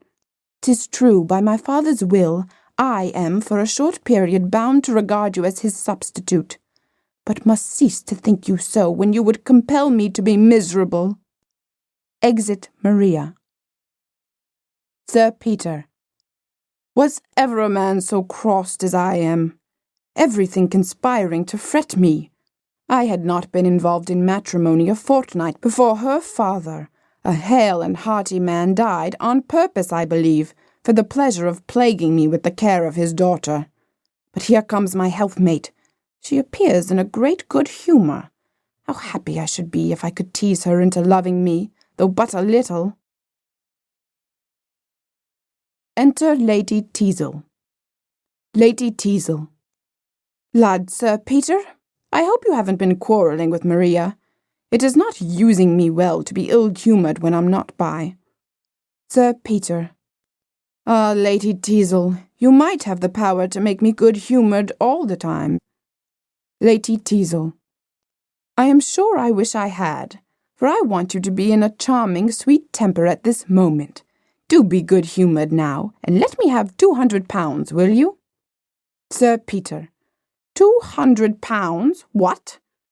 Ain't I to be in good humour without paying for it? But speak to me thus, and in faith there's nothing I could refuse you. You shall have it, but seal me a bond for the repayment. Lady Tizl. Oh no, there. My note of hand will do as well. Offering her hand. Sir Peter. And you shall no longer reproach me with not giving you an independent settlement. I mean shortly to surprise you, but shall we always live like this, hey? Lady Tizl. If you please. I'm sure I don't care how soon we'll leave off quarrelling, provided you'll own you were tired first. Sir Peter. Well, then let our future contest be. Who shall be most obliging? Lady Tizl. I assure you, Sir Peter, good nature becomes you. You look now as you did before we were married, when you used to walk with me under the elms and tell me stories of what a gallant you were in your youth, and chuck me under the chin, you would, and ask me if I thought I could love an old fellow who would deny me nothing, didn't you? Sir Peter. Yes, and you were as kind and attentive. Lady Tizl. Aye, so I was, and would always take your part when my acquaintance used to abuse you and turn you into ridicule. Sir Peter. Indeed. Lady Tizl. Aye, and when my cousin Sophie has called you a stiff, peevish old bachelor, and laughed at me for thinking of marrying one who might be my father, I have always defended you and said, I didn't think you so ugly by any means, and dared say you make a very good sort of husband. Sir Peter.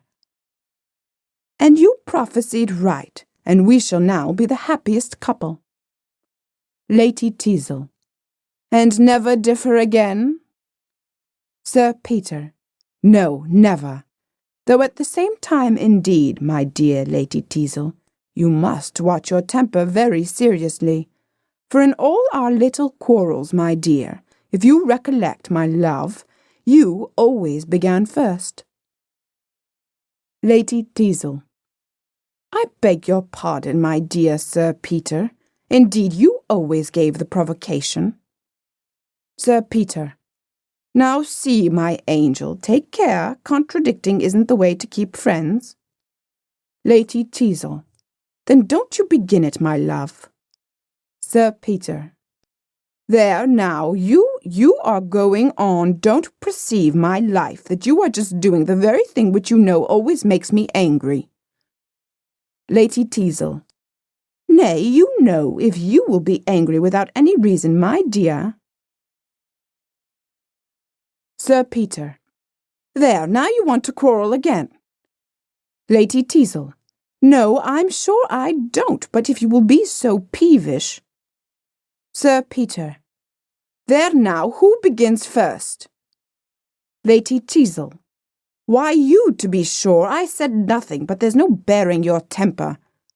Sir Peter. No, madame, the fault's in your own temper. Lady Tizl. Aye, you are just what my cousin Sophie said you would be. Sir Peter. Your cousin Sophie is a forward, impertinent gipsy. Lady Tizl. You are a great bear, I'm sure, to abuse my relations. Sir Peter. Now may all the plagues of marriage be doubled on me if ever I've tried to be friends with you any more. Lady Tizl. So much the better. Sir Peter. No, madam. 'Tis evident you never cared a pin for me, and I was a madman to marry you, a pert, rural coquette that had refused half the honest squires in the neighbourhood. Lady Tizl, and I am sure I was fool to marry you, an old dangling bachelor who was single at 50 only because he could never meet with anyone who would have him. Sir Peter. Ay, madam, but you were pleased enough to listen to me. You never had such an offer before. Lady Tizl. No, didn't I refuse Sir Tivy Terrier, who everybody said would have been a better match, for his estate is just as good as yours, and he has broke his neck since we have been married. Sir Peter. I have done with you, madam. You are an unfeeling, ungrateful. But there's an end of everything. I believe you capable of everything that is bad. Yes, madam, I now believe the reports relative to you and Charles, madam. Yes, madam, you and Charles are not without grounds. Lady Tizl. Take care, Sir Peter. You had better not insinuate any such thing. I'll not be suspected without cause, I promise you. Sir Peter. Very well, madam, very well. A separate maintenance as soon as you please. Yes, madam, or a divorce. I'll make an example of myself for the benefit of all old bachelors. Let us separate, madam. Lady Tizl. Agreed, and now, my dear Sir Peter, we are of a mind once more. We may be the happiest couple and never differ again, you know. Ha, ha, ha. Well, you are going to be in a passion, I see, and I shall only interrupt you, so bye-bye. Exit. Sir Peter. Plagues and tortures. Can't I make her angry either? Oh, I am the most miserable fellow. But I'll not bear her presuming to keep her temper. No, she may break my heart, but she shan't keep her temper. Exit. Scene 2. Charles Surface's house. Enter Trip, Moses, and Sir Oliver Surface. Trip. Here, Master Moses, if you'll stay a moment, I'll try whether what's the gentleman's name? Sir Oliver. Mr. Moses, what is my name? Moses. Mr. Premium. Trip. Premium, very well. Exit Trip, taking snuff. Sir Oliver. To judge by the servants, one wouldn't believe the master was ruined. By what? Sure, this was my brother's house. Moses. Yes, sir. Mr. Charles bought it of Mr. Joseph, with the furniture, pictures, etc., just as the old gentleman left it. Sir Peter thought it a piece of extravagance in him. Sir Oliver. In my mind, the other's economy in selling it to him was more reprehensible by half. Enter Trip. Trip. My master says you must wait, gentlemen. He has company and can't speak with you yet. Sir Oliver. If he knew who it was, wanted to see him, perhaps he would not send such a message. Trip. Yes, sir, he knows you are here. I did not forget little Premium. No. Sir Oliver. Very well, and I pray, sir, what may be your name? Trip. Trip, sir, my name is Trip, at your service. Sir Oliver. Well then, Mr. Trip, you have a pleasant sort of place here, I guess. Trip. Why, yes. Here are 3 or 4 of us pass our time agreeably enough. But then our wages are sometimes a little in arrear, and not very great either. But £50 a year, and find our own bags and bouquets. Sir Oliver. Aside. Bags and bouquets, halters and bastininos. Trip. And, apropos, Moses, have you been able to get me that little bill discounted? Sir Oliver. Aside. Wants to raise money too, mercy on me. Has his distresses too, I warrant, like a lord, and affects his creditors and duns. Moses. 'Twas not to be done, indeed, Mr. Trip. Trip. Good Good lack, you surprise me.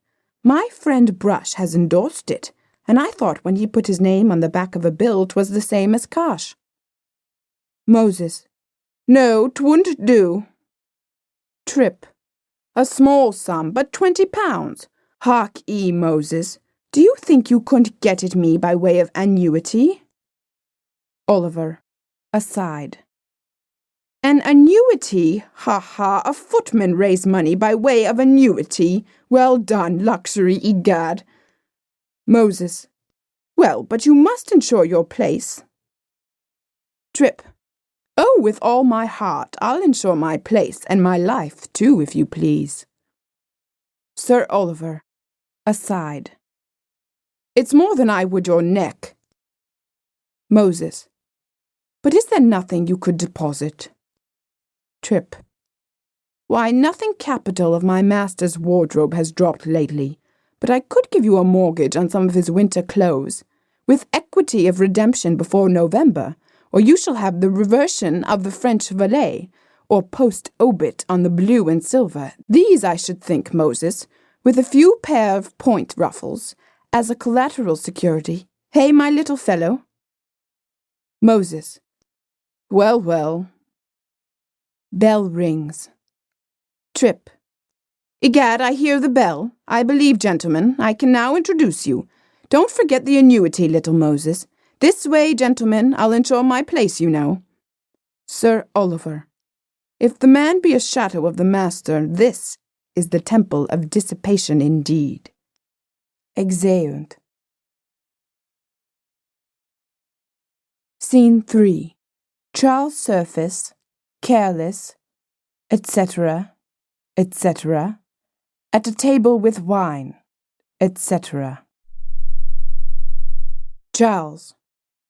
For heaven's sakes, 'tis true, there is a great degeneracy of the age. Many of our acquaintances have taste, spirit, and politeness, but plague on it, they won't drink. Careless. It is so indeed, Charles.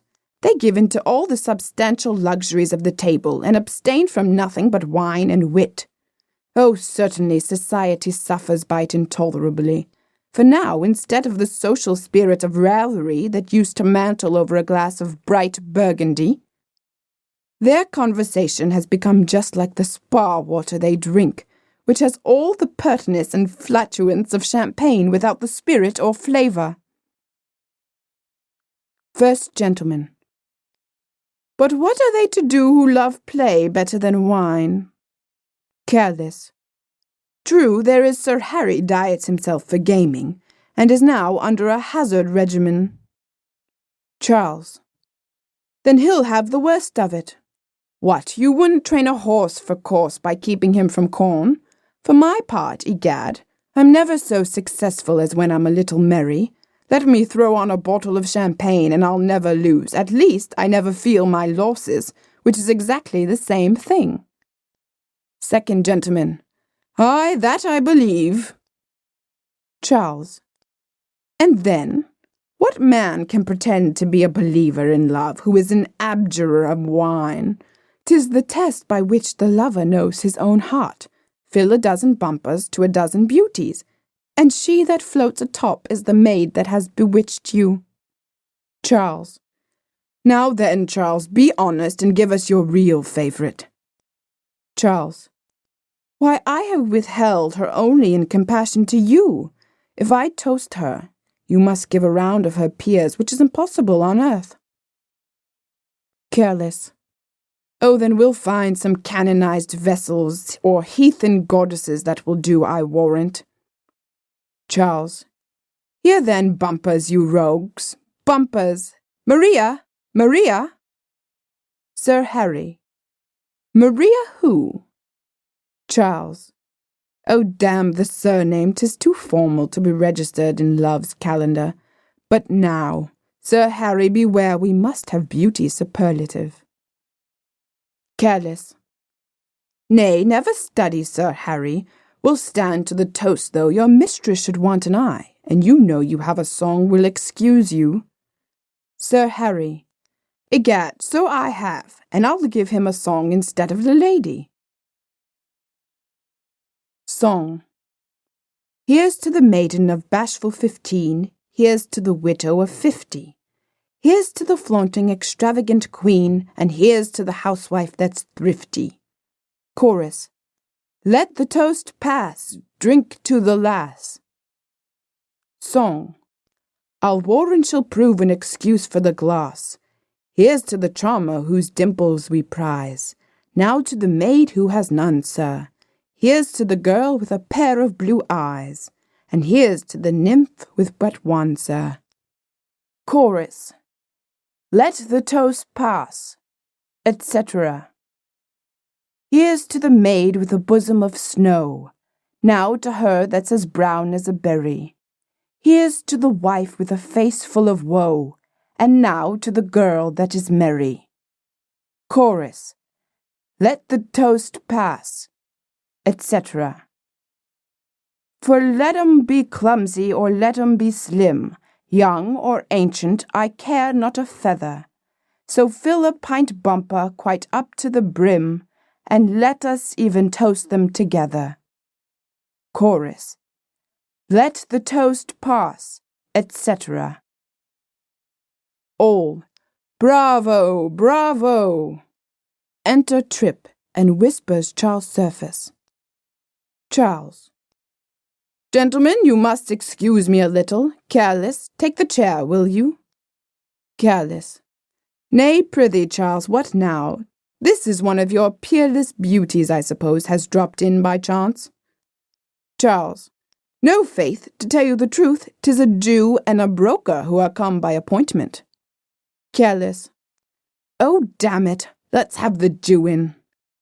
First gentleman. Aye, and the broker too, by all means.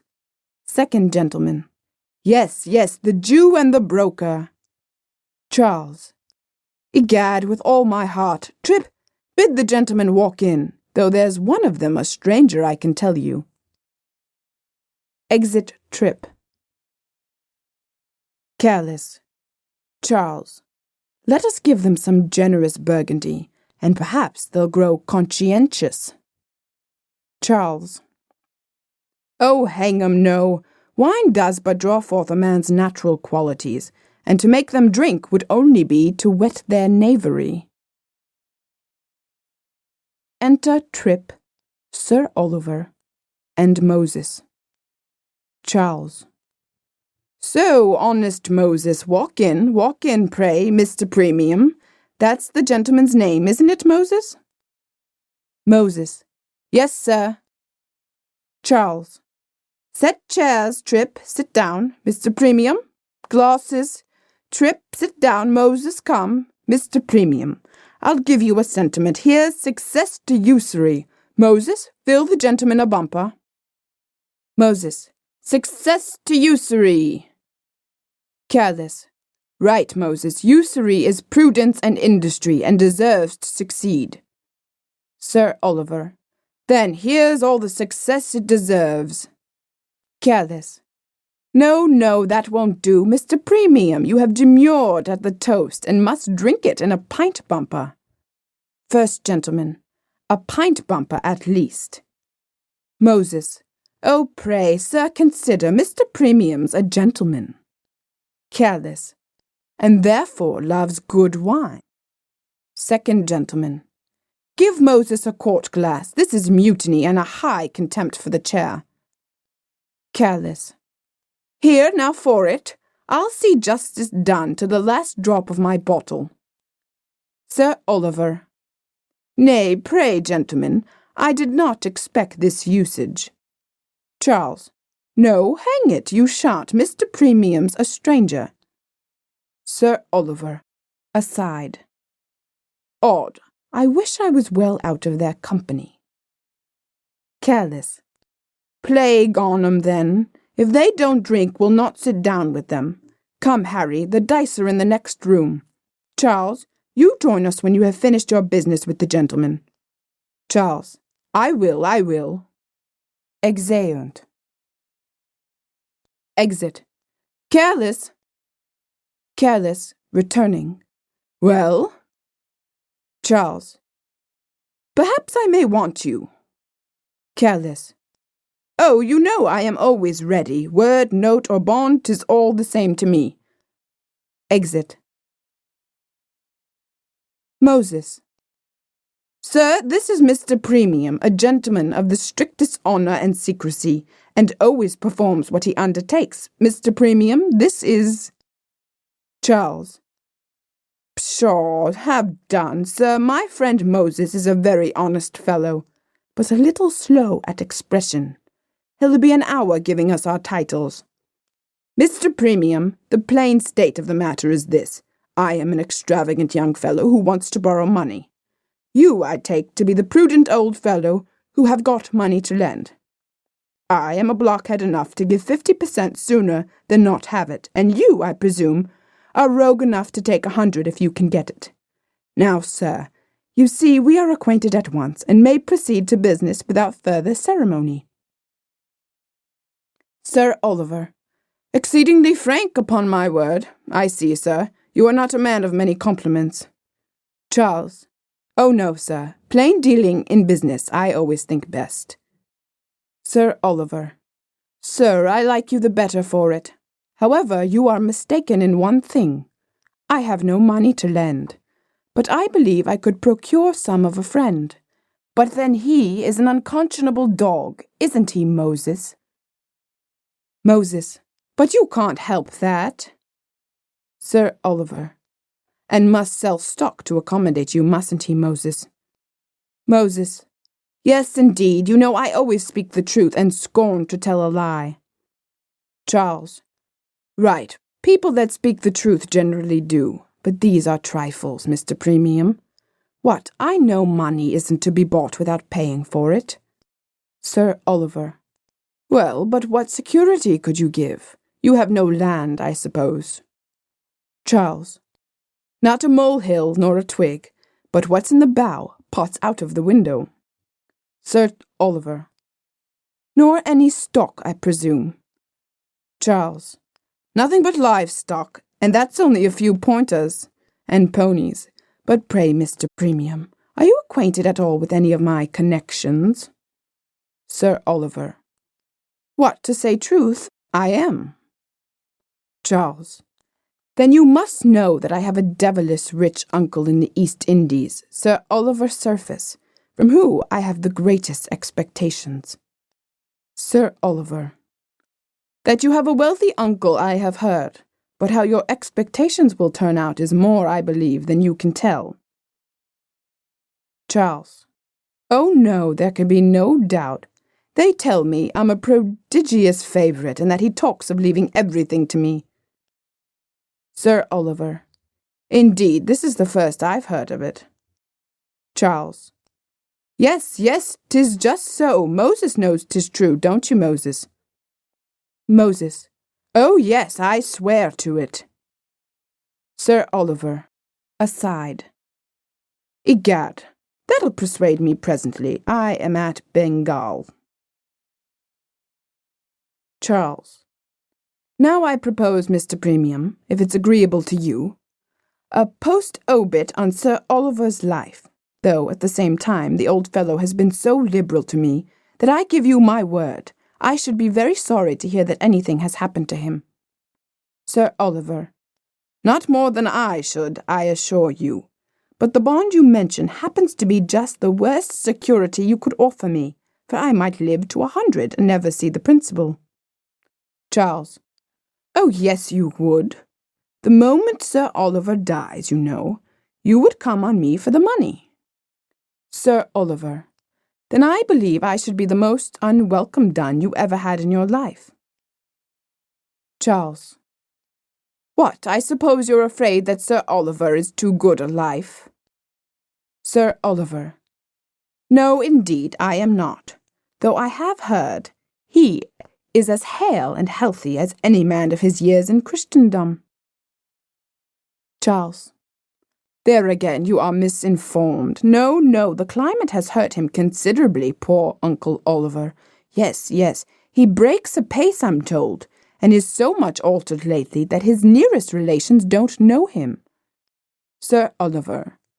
No, ha, so much altered lately that his nearest relations don't know him. Ha ha ha, egad, ha ha ha. Charles. Ha ha, you're glad to hear that, little premium. Sir Oliver. No, I'm not. Charles. Yes, you are, ha ha ha. You know that mends your chance. Sir Oliver. But I'm told Sir Oliver is coming over. Nay, some say he is actually arrived. Charles. Pshaw. Sure I must know better than you whether he's come or not. No, rely on it, he is at this moment at Calcutta, isn't he, Moses? Moses. Oh, yes, certainly. Sir Oliver. Very true, as you say. You must know better than I, though I have it from a pretty good authority, haven't I, Moses? Moses. Yes, most undoubted. Sir Oliver. But, sir, as I understand, you want a few hundred immediately. Is there nothing you could dispose of? Charles. How do you mean? Sir Oliver. For instance, now, I have heard that your father left behind him a great quantity of massy old plate. Charles. Oh, lud, that's gone long ago. Moses can tell you how better than I can. Sir Oliver. Aside. Good lack, all the family race cups and corporation bowls. Then it was also supposed that his library was of the most valuable and complete. Charles. Yes, so it was, vastly too much so for a private gentleman. For my part, I was always of a communicative disposition, so I thought it a shame to keep so much knowledge to myself. Sir Oliver. Aside. Mercy upon me! Learning that had run in the family like an heirloom. Pray, what are become of the books? Charles. You must inquire of the auctioneer, Master Premium, for I don't believe even Moses can direct you. Moses. I know nothing of books. Sir Oliver. So nothing of the family property left, I suppose. Charles. Not much, indeed, unless you have a mind to the family pictures. I have got a room full of ancestors above, and if you have a taste for paintings, egad, you shall have 'em at a bargain. Sir Oliver. Hey, what the devil? Sure you wouldn't sell your forefathers, would you? Charles. Every man of them to the best bidder. Sir Oliver. What, your great-uncles and aunts? Charles. Aye, and my great-grandfathers and grandmothers too. Sir Oliver. Aside. Now I give him up. What the plague? Have you no bowels for your own kindred? Odd's life! Do you take me for Shylock in the play, that you would raise money of me on your own flesh and blood? Charles. Nay, my little broker, don't be angry. What need you care if you have your money's worth? Sir Oliver. Well, I'll be the purchaser. I think I can dispose of the family canvas. Aside. Oh, I'll never forgive him this, never. Enter Careless. Careless. Come, Charles, what keeps you? Charles. I can't come yet. In faith, we are going to have a sale above stairs. Here's little Premium will buy all my ancestors. Careless. Oh, burn your ancestors. Charles. No, he may do that afterwards if he pleases. Stay, Careless, we want you. Egad, you shall be the auctioneer, so come along with us. Careless. Oh, have with you if that's the case. Handle a hammer as well as a dice-box. Sir Oliver. Aside. Oh, the profligates. Charles. Come, Moses, you shall be a praiser if we want one. Gad's life, little Premium, you don't seem to like the business. Sir Oliver. Oh, yes, I do, vastly. Ha, ha, ha, yes. I think it a rare joke to sell one's family by auction. Ha, ha. Aside. Oh, the prodigal. Charles. To be sure. When a man wants money, where the plague should he get his assistance if he can't make free with his own relations? Exeunt.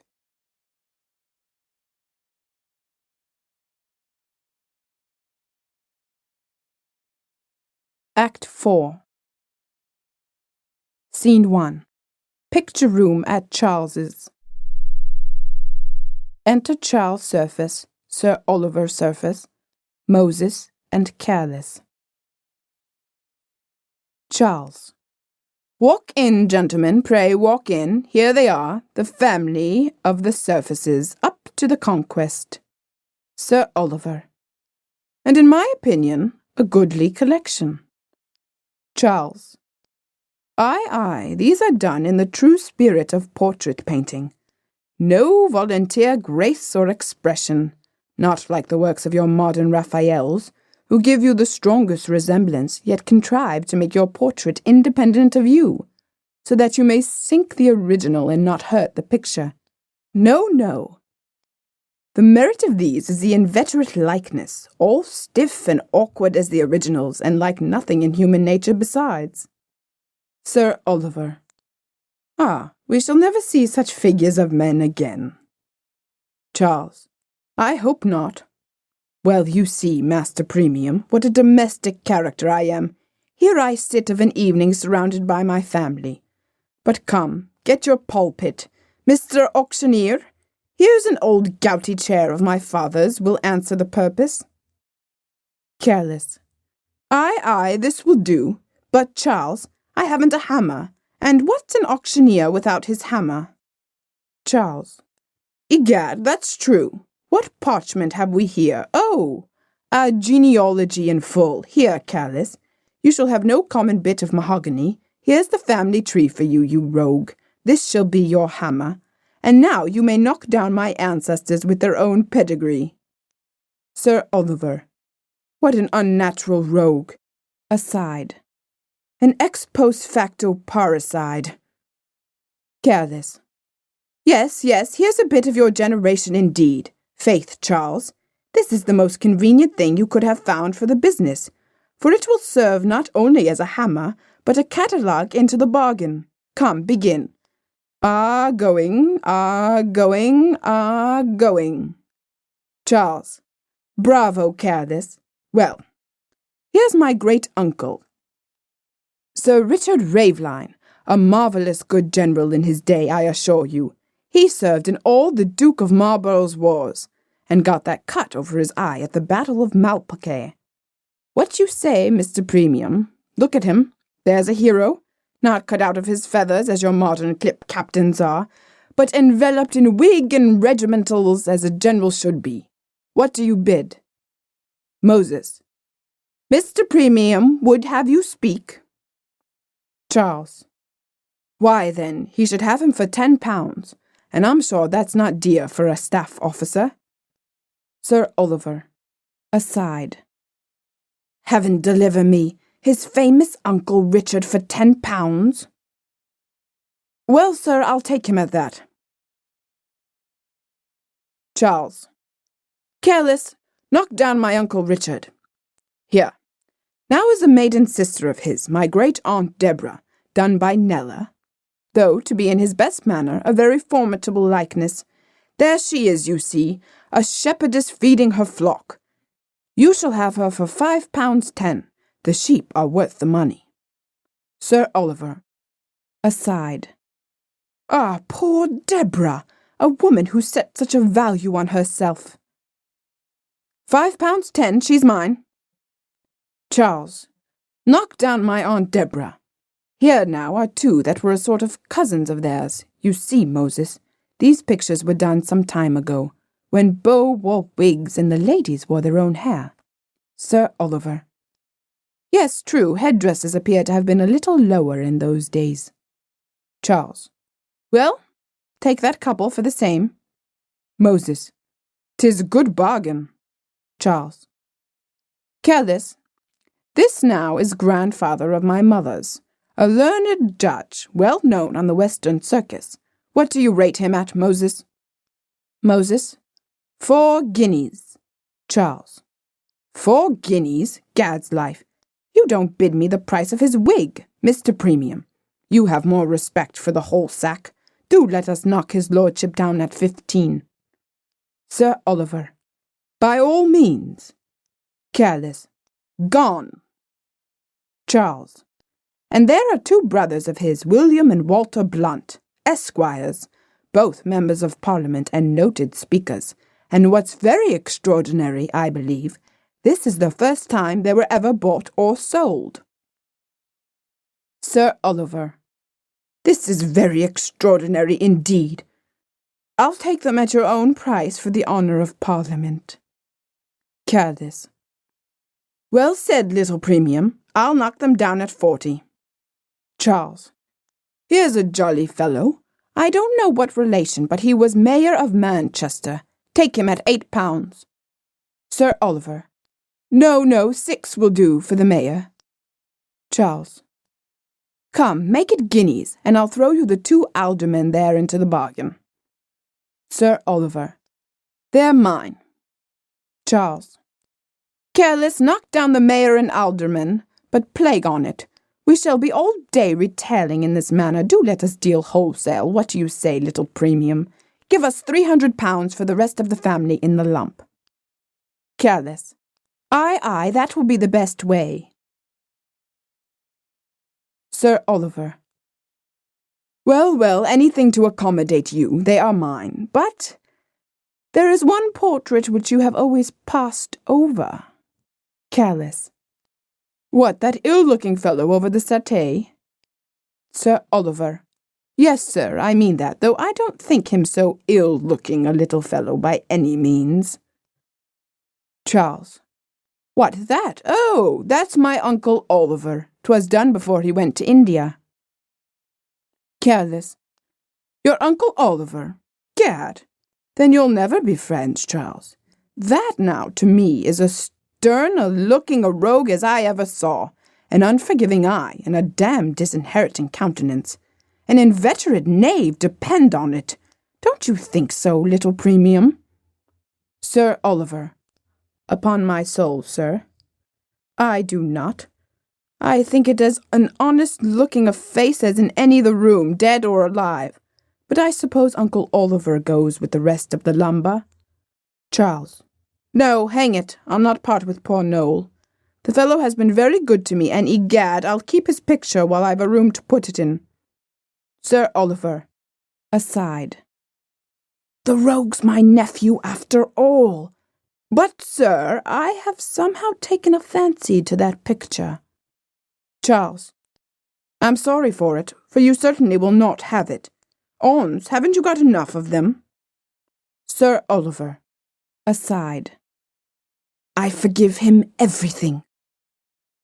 But, sir, when I take a whim in my head, I don't value money.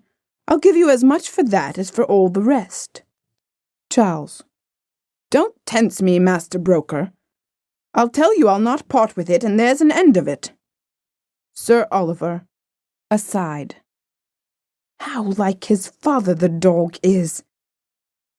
Well, I'll have done. Aside. I did not perceive it before, but I think I never saw such a striking resemblance. Here's the draft for your sum. Charles. Why, 'tis for £800. Sir Oliver. You will not let Sir Oliver go? Charles. Zounds, no, I tell you once more. Sir Oliver. Then never mind the difference. We'll balance that another time. But give me your hand on the bargain. You are an honest fellow, Charles. I beg pardon, sir, for being so free. Come, Moses. Charles. Egad, this is a whimsical old fellow, but hark ye, premium, you'll prepare lodgings for these gentlemen. Sir Oliver. Yes, I'll send for them in a day or 2. Charles. But hold, do not send a genteel conveyance for them, for I assure you, they were most of them used to ride in their own carriages. Sir Oliver. I will, for all but Oliver. Charles. Aye, all but the little nabob. Sir Oliver. You're fixed on that. Charles. Peremptorily. Sir Oliver. Aside. A dear extravagant rogue. Good day. Come, Moses. Let me hear now who calls him profligate. Exeunt, Sir Oliver Surface and Moses. Careless. Why, this is the oddest genius of the sort I ever saw. Charles. Egad, he is the prince of brokers, I think. I wonder how Moses got acquainted with so honest a fellow. Ah, here's Rowley. Do, Careless, say I'll join the company in a few moments. Careless. I will, but don't let that old blockhead persuade you to squander any of that money on old musty debts, or any such nonsense, for tradesmen, Charles, are the most exorbitant fellows. Charles. Very true, and paying them is only encouraging them. Careless. Nothing else. Charles. Aye, never fear. Exit Careless. So, this was an odd old fellow indeed. Let me see. 2/3 of this is mine by right, 530 odd pounds. For heaven! I find one's ancestors are more valuable relations than I took them for. Ladies and gentlemen, your most obedient and very grateful servant. Enter Rowley. Ah, old Rowley, egad. You are just come in time to take leave of your old acquaintance. Rowley. Yes, I heard they were a-going, but I wonder you can't have such spirits under so many distresses. Charles. Why, there's the point. My distresses are so many that I can't afford to part with my spirits, but I shall be rich and splenetic all in good time. However, I suppose you are surprised that I am not more sorrowful at parting with so many near relations. To be sure, 'tis very affecting, but you see they never move a muscle, so why should I? Rowley. There's no making you serious a moment. Charles. Yes, faith, I am so now. Here, my honest Rowley, here. Get me this change directly, and take 100 pounds of it immediately to old Stanley. Rowley. 100 pounds? Consider only. Charles. Gad's life, don't talk about it. Poor Stanley's wants are pressing, and if you don't make haste, we shall have someone call that has a better right to the money. Rowley. Ah, there's the point. I never will cease dunning you with the old proverb. Charles. But just before you're generous. Why, so I would if I could, but Justice is an old lame hobbling beldam. I can't get her to keep pace with generosity for the soul of me. Rowley. Yet, Charles, believe me, 1 hour's reflection. Charles. Aye, it's all very true, but hark ye, Rowley, what I have, by heaven, I'll give. So your damn economy, and now for hazard. Exeunt. Scene 2. The parlour. Enter Sir Oliver Surface and Moses. Moses. Well, sir, I think, as Sir Peter said, you have seen Mr. Charles in high glory. 'Tis great pity he's so extravagant. Sir Oliver. True, but he would not sell my picture. Moses. And loves wine and women so much. Sir Oliver. But he would not sell my picture. Moses. And game so deep. Sir Oliver. But he would not sell my picture. Oh, here's Rowley. Enter Rowley. Rowley. So, Sir Oliver, I find you have made a purchase. Sir Oliver. Yes, our young rake has parted with his ancestors like old tapestry. Rowley. And here he has commissioned me to redeliver you part of the purchase money. I mean, though, in your necessitous character of old Stanley. Moses. Ah, there is the pity of all. He is so damned charitable. Rowley. And I left a hosier and 2 tailors in the hall, who, I am sure, won't be paid, and this 100 would satisfy them. Sir Oliver. Well, I'll pay his debts and his benevolence too. But now I am no more a broker than you shall introduce me to the elder brother as old Stanley. Rowley. Not yet a while, Sir Peter, I know. Means to call there is about this time. Enter Trip. Trip. Oh, gentlemen, I beg pardon for not showing you out. This way. Moses, a word. Exeunt, Trip, and Moses. Sir Oliver. There's a fellow for you. Wouldn't you believe it, that puppy intercepted the Jew on our coming, and wanted to raise money before he got to his master. Rowley. Indeed. Sir Oliver. Yes, they are now planning an annuity business. Ah, Master Rowley, in my day servants were content with the follies of their masters, when they were worn a little threadbare, but now they have their vices, like their birthday clothes, with the gloss on. Exeunt.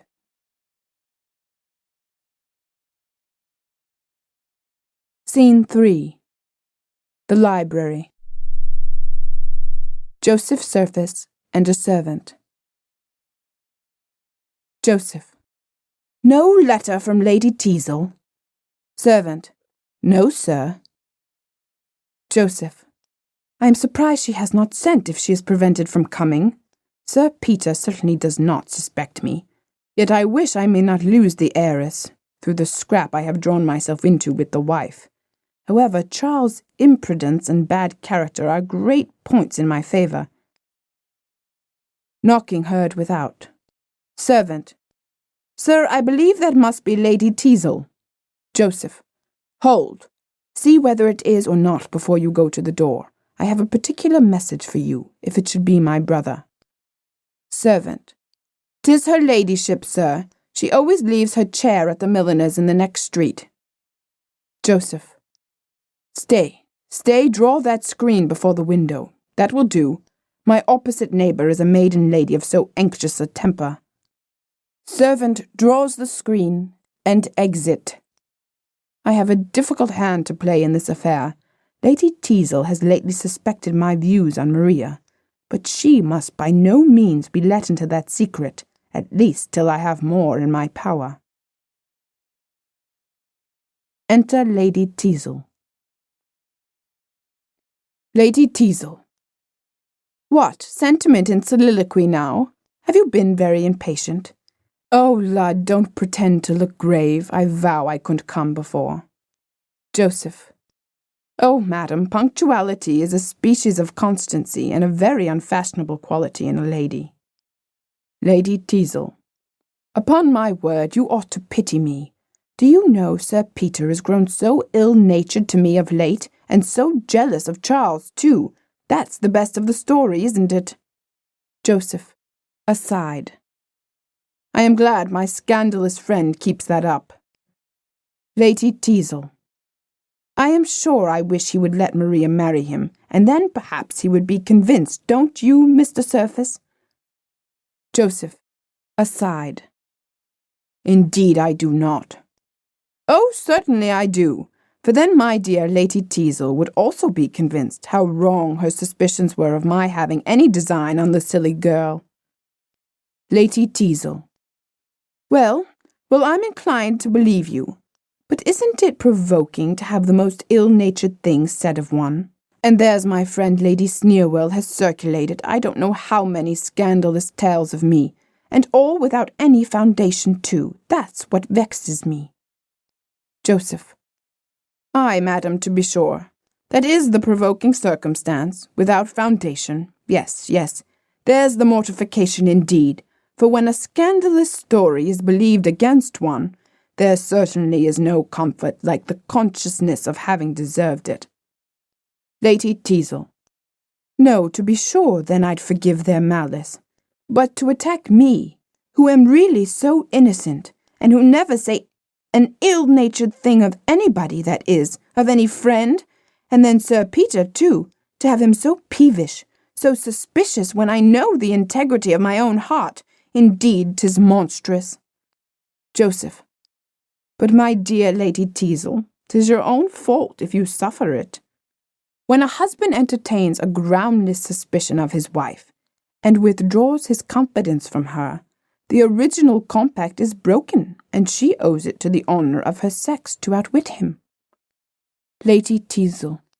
Indeed, so that if he suspects me without cause, it follows that the best way of curing his jealousy is to give him reason for it. Joseph. Undoubtedly, for your husband should never be deceived in you, and in that case it becomes you to be frail in compliment to his discernment. Lady Tizl. To be sure, what you say is very reasonable, and when the consciousness of my innocence— Joseph. Ah, my dear madam, there is the great mistake.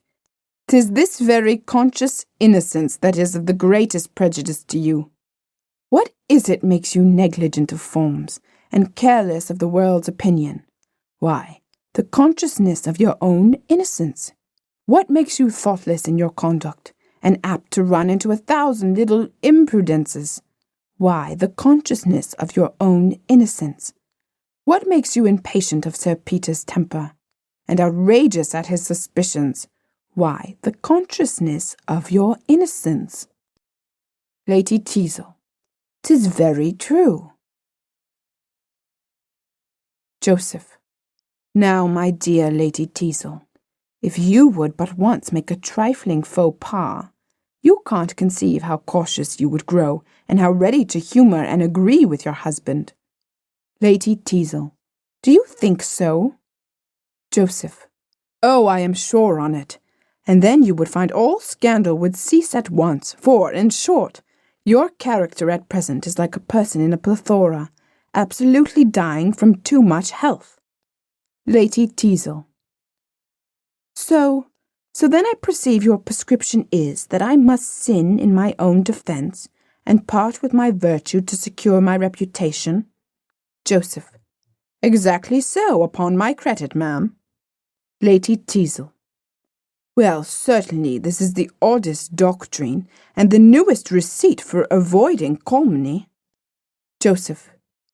An infallible one, believe me. Prudence, like experience, must be paid for. Lady Tizl. Why, if my understanding were once convinced— Joseph. Oh, certainly, madam. Your understanding should be convinced, yes. Yes, heaven forbid I should persuade you to do anything you thought wrong. No, I have too much honour to desire it. Lady Tizl. Don't you think we may as well leave honour out of the question? Joseph. Ah, the ill effects of your country education, I see, still remain with you. Lady Tizl.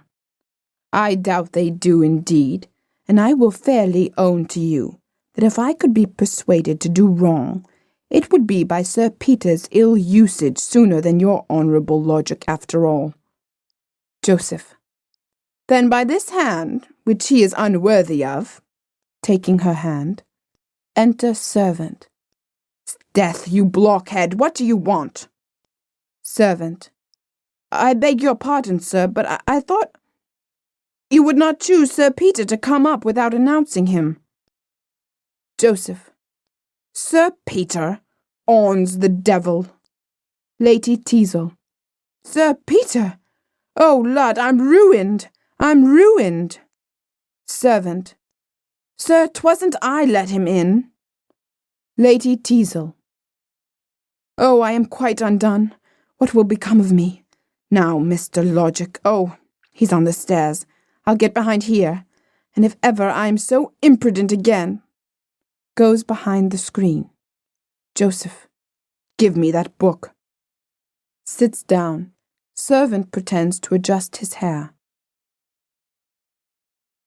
Enter Sir Peter. Sir Peter. Aye, ever improving himself, Mr. Surface. Mr. Surface. Joseph. Oh, my dear Sir Peter, I beg your pardon. Gaping, throws away the book. I have been dozing over a stupid book. Well, I am much obliged to you for this call. You haven't been here, I believe, since I fitted up this room. Books, you know, are the only things in which I am a coxcomb. Sir Peter. 'Tis very neat indeed. Well, that's proper. And you can make even your screen a source of knowledge. Hung, I perceive, with maps. Joseph. Oh, yes, I find great use in that screen. Sir Peter. I dare say you must, certainly. When you would want to find anything in a hurry. Joseph, aside. Aye, or to hide anything in a hurry either. Sir Peter. Well, I have a little private business. Joseph. You need not stay. Servant. No, sir. Exit servant. Joseph. Here's a chair, Sir Peter, I beg. Sir Peter. Well, now we are alone. There is a subject, my dear friend, on which I wish to unburthen my mind to you, a point of the greatest moment to my peace. In short, my dear friend, Lady Tizl's conduct of late has made me extremely unhappy. Joseph. Indeed, I am very sorry to hear it. Sir Peter. Aye, 'tis too plain she has not the least regard for me, but what's worse, I have a pretty good authority to suppose she has formed an attachment to another. Joseph. Indeed, you astonish me. Sir Peter. Yes, and between ourselves, I think I've discovered the person. Joseph. How, you alarm me exceedingly. Sir Peter. Aye, my dear friend, I knew you would sympathize with me. Joseph. Yes, believe me, Sir Peter, such a discovery would hurt me just as much as it would you. Sir Peter. I am convinced of it. Ah, it is a happiness to have a friend whom we can trust even with one's family secrets. But have you no guess who I mean? Joseph. I haven't the most distant idea. It can't be Sir Benjamin Buckbite. Sir Peter. Oh, no. What say you to Charles? Joseph. My brother? Impossible. Sir Peter. Oh, my dear friend, the goodness of your own heart misleads you. You judge of others by yourself. Joseph. Certainly, Sir Peter, the heart that is conscious of its own integrity is ever slow to credit another's treachery. Sir Peter. True, but your brother has no sentiment. You never hear him talk so. Joseph. Yet I can't but think Lady Tizl herself has too much principle. Sir Peter. Aye, but what is principle against the flattery of a handsome, lively young fellow? Joseph. 'Tis very true. Sir Peter. And there's, you know, the difference of our ages makes it very improbable that she should have any very great affection for me, and if she were to be frail, and I were to make it public, why, the town would only laugh at me, the foolish old bachelor who had married a girl. Joseph. That's true, to be sure, they would laugh. Sir Peter. Laugh, aye, and make ballads and paragraphs, and the devil knows what of me. Joseph. No, you must never make it public. Sir Peter. But then again, that the nephew of my old friend Sir Oliver should be the person to attempt such a wrong hurts me more nearly. Joseph. Aye, there's the point. When ingratitude barbs the dart of injury, the wound has double danger in it. Sir Peter. I that was, in a manner, that left his guardian, in whose house he had been so often entertained, who never in my life denied him my advice. Joseph. Oh, 'tis not to be credited. There may be a man capable of such baseness, to be sure, but for my part, till you can give me positive proofs, I cannot but doubt it.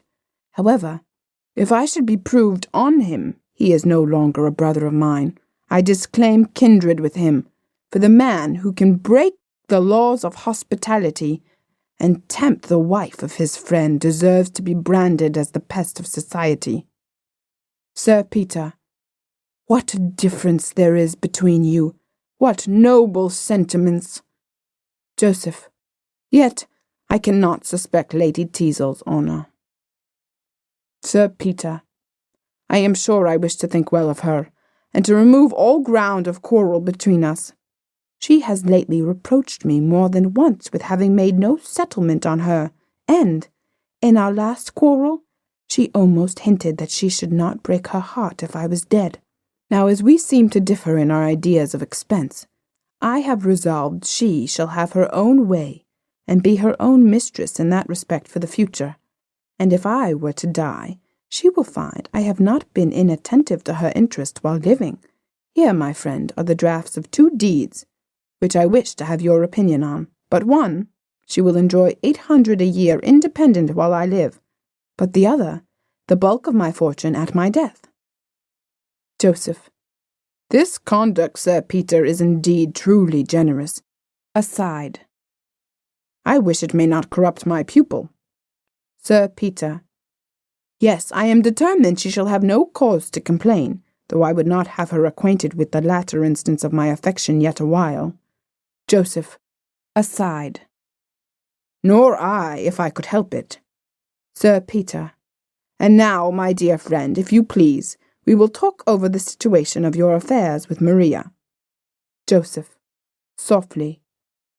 Oh, no, Sir Peter, another time, if you please. Sir Peter. I am sensibly chagrined at the little progress you seem to make in her affections. Joseph. Softly. I beg you will not mention it. What are my disappointments when your happiness is in debate? Aside. 'Sdeath, I shall be ruined every way. Sir Peter. And though you are so adverse to my acquainting Lady Tizl with your passion for Maria, I am sure she's not your enemy in the affair. Joseph.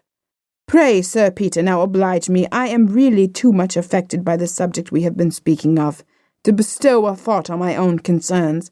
The man who is entrusted with his friend's distresses can never. Enter servant. Joseph. Well, sir? Servant. Your brother, sir, is speaking to a gentleman in the street, and says he knows you are within. Joseph. 'Sdeath, blockhead, I am not within, I am out for the day. Sir Peter. Stay, hold, a thought has struck me. You shall be at home. Joseph. Well, well, let him up. Exit servant. Aside. He'll interrupt Sir Peter, however. Sir Peter. Now, my good friend, oblige me, I entreat you. Before Charles comes, let me conceal myself somewhere. Then you tax him on the point we have been talking, and his answer may satisfy me at once. Joseph. Oh, fie, Sir Peter. Would you have me join in so mean a trick, to japan my brother too? Sir Peter. Nay, you tell me you are sure he is innocent. If so, you do him the greatest service by giving him an opportunity to clear himself, and you will set my heart at rest. Come, you shall not refuse me. Here behind this screen will be. Hey, what the devil? There seems to be one listener here already. I swear I saw a petticoat. Joseph. Ha, ha, ha, well, this is ridiculous enough, I'll tell you, Sir Peter. Though I hold a man of intrigue to be a most despicable character, yet, you know, it does not follow that one is to be an absolute Joseph either. Hark ye, 'tis a little French milliner, a silly rogue that plagues me, and have some character to lose on your coming. Sir, she ran behind the screen. Sir Peter. Ah, you rogue, but, egad, she has overheard all I have been saying of my wife. Joseph. Oh, 'twill never go any farther, you may depend upon it. Sir Peter. No, then, faith, let her hear it out. Here's a closet will do as well. Joseph. Well, go in there. Sir Peter. Sly rogue, going into the closet. Joseph. A narrow escape indeed, and a curious situation I'm in to part man and wife in this manner. Lady Tizl, peeping. Couldn't I steal off? Joseph. Keep close, my angel. Sir Peter, peeping. Joseph, tax him home. Joseph. Back, my dear friend. Lady Tizl. Couldn't you lock Sir Peter in? Joseph. Be still, my life. Sir Peter, peeping. You're sure the little milliner won't blab? Joseph. In my good Sir Peter, for gad, I wish I had a key to the door. Enter Charles Surface. Charles. Hola, brother. What has been the matter? Your fellow would not let me up at first. What? Have you had a Jew or a wench with you? Joseph. Neither, brother, I assure you. Charles. But what has made Sir Peter steal off? I thought he had been with you. Joseph. He was, brother, but hearing you were coming, he did not choose to stay. Charles. What? Was the old gentleman afraid I wanted to borrow money of him? Joseph. No, sir, but I am sorry to find, Charles, you have lately given that worthy man's grounds for great uneasiness. Charles. Yes, they tell me I do that to a great many worthy men. But how so, pray? Joseph. To be plain with you, brother, he thinks you are endeavouring to gain Lady Tizl's affections from him. Charles. Who, I? Oh, lud, not I, upon my word. So the old fellow has found out that he has got a young wife, has he? Or what is worse, Lady Tizl has found out she has an old husband. Joseph. This is no subject to jest on, brother. He who can laugh. Charles. True, true. As you were going to say, then seriously, I never had the least idea of what you charge me with, upon my honour. Joseph. Aloud. Well, it will give Sir Peter great satisfaction to hear this. Charles. To be sure, I once thought the lady seemed to have taken a fancy to me, but, upon my soul, I never gave her the least encouragement. Besides, you know my attachment to Maria. Joseph. But sure, brother, even if Lady Tizl had betrayed the fondest partiality for you. Charles. Why, look ye, Joseph, I hope I shall never deliberately do a dishonourable action, but if a pretty woman was purposely to throw herself in my way, and that pretty woman married to a man old enough to be her father. Joseph. Well. Charles. Why, I believe I should be obliged to borrow a little of your morality, that's all. But, brother, do you know now that you surprise me exceedingly by naming me with Lady Tizl, for faith, I always understood you were her favourite. Joseph. Oh, for shame, Charles, this retort is foolish. Charles. Nay, I swear I have seen you exchange such significant glances. Joseph. Nay, nay, sir, this is no jest. Charles. Egad, I'm serious. Don't you remember one day when I called here? Joseph. Nay, prithee, Charles. Charles. And found you together? Joseph. Zounds, sir, I insist. Charles. And another time when your servant... Joseph. Brother, a word with you. Aside. Gad, I must stop him. Charles. Informed, I say, that... Joseph. Hush, I beg your pardon, but Sir Peter has overheard all we have been saying. I knew you would clear yourself, or I should not have consented. Charles. How, Sir Peter, where is he? Joseph. Softly there. Points to the closet. Charles. Oh, for heaven, I'll have him out. Sir Peter, come forth. Joseph. No, no. Charles. I say, Sir Peter, come into court. Pulls in Sir Peter. What, my old guardian, what? Turn inquisitor and take evidence incog. Sir Peter. Give me your hand, Charles. I believe I have suspected you wrongfully, but you mustn't be angry with Joseph. 'Twas my plan. Charles.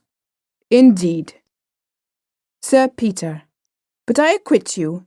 I promise you I don't think near so ill of you as I did. What I have heard has given me great satisfaction. Charles. Apart to Joseph.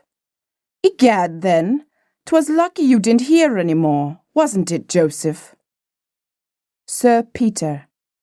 Ah, you would have retorted on him. Charles. Aye, that was a joke. Sir Peter. Yes, yes, I know his honour too well. Charles, apart to Joseph. But you might as well have suspected him as me in this matter. For all that, mightn't he, Joseph? Sir Peter. Well, I believe you. Joseph.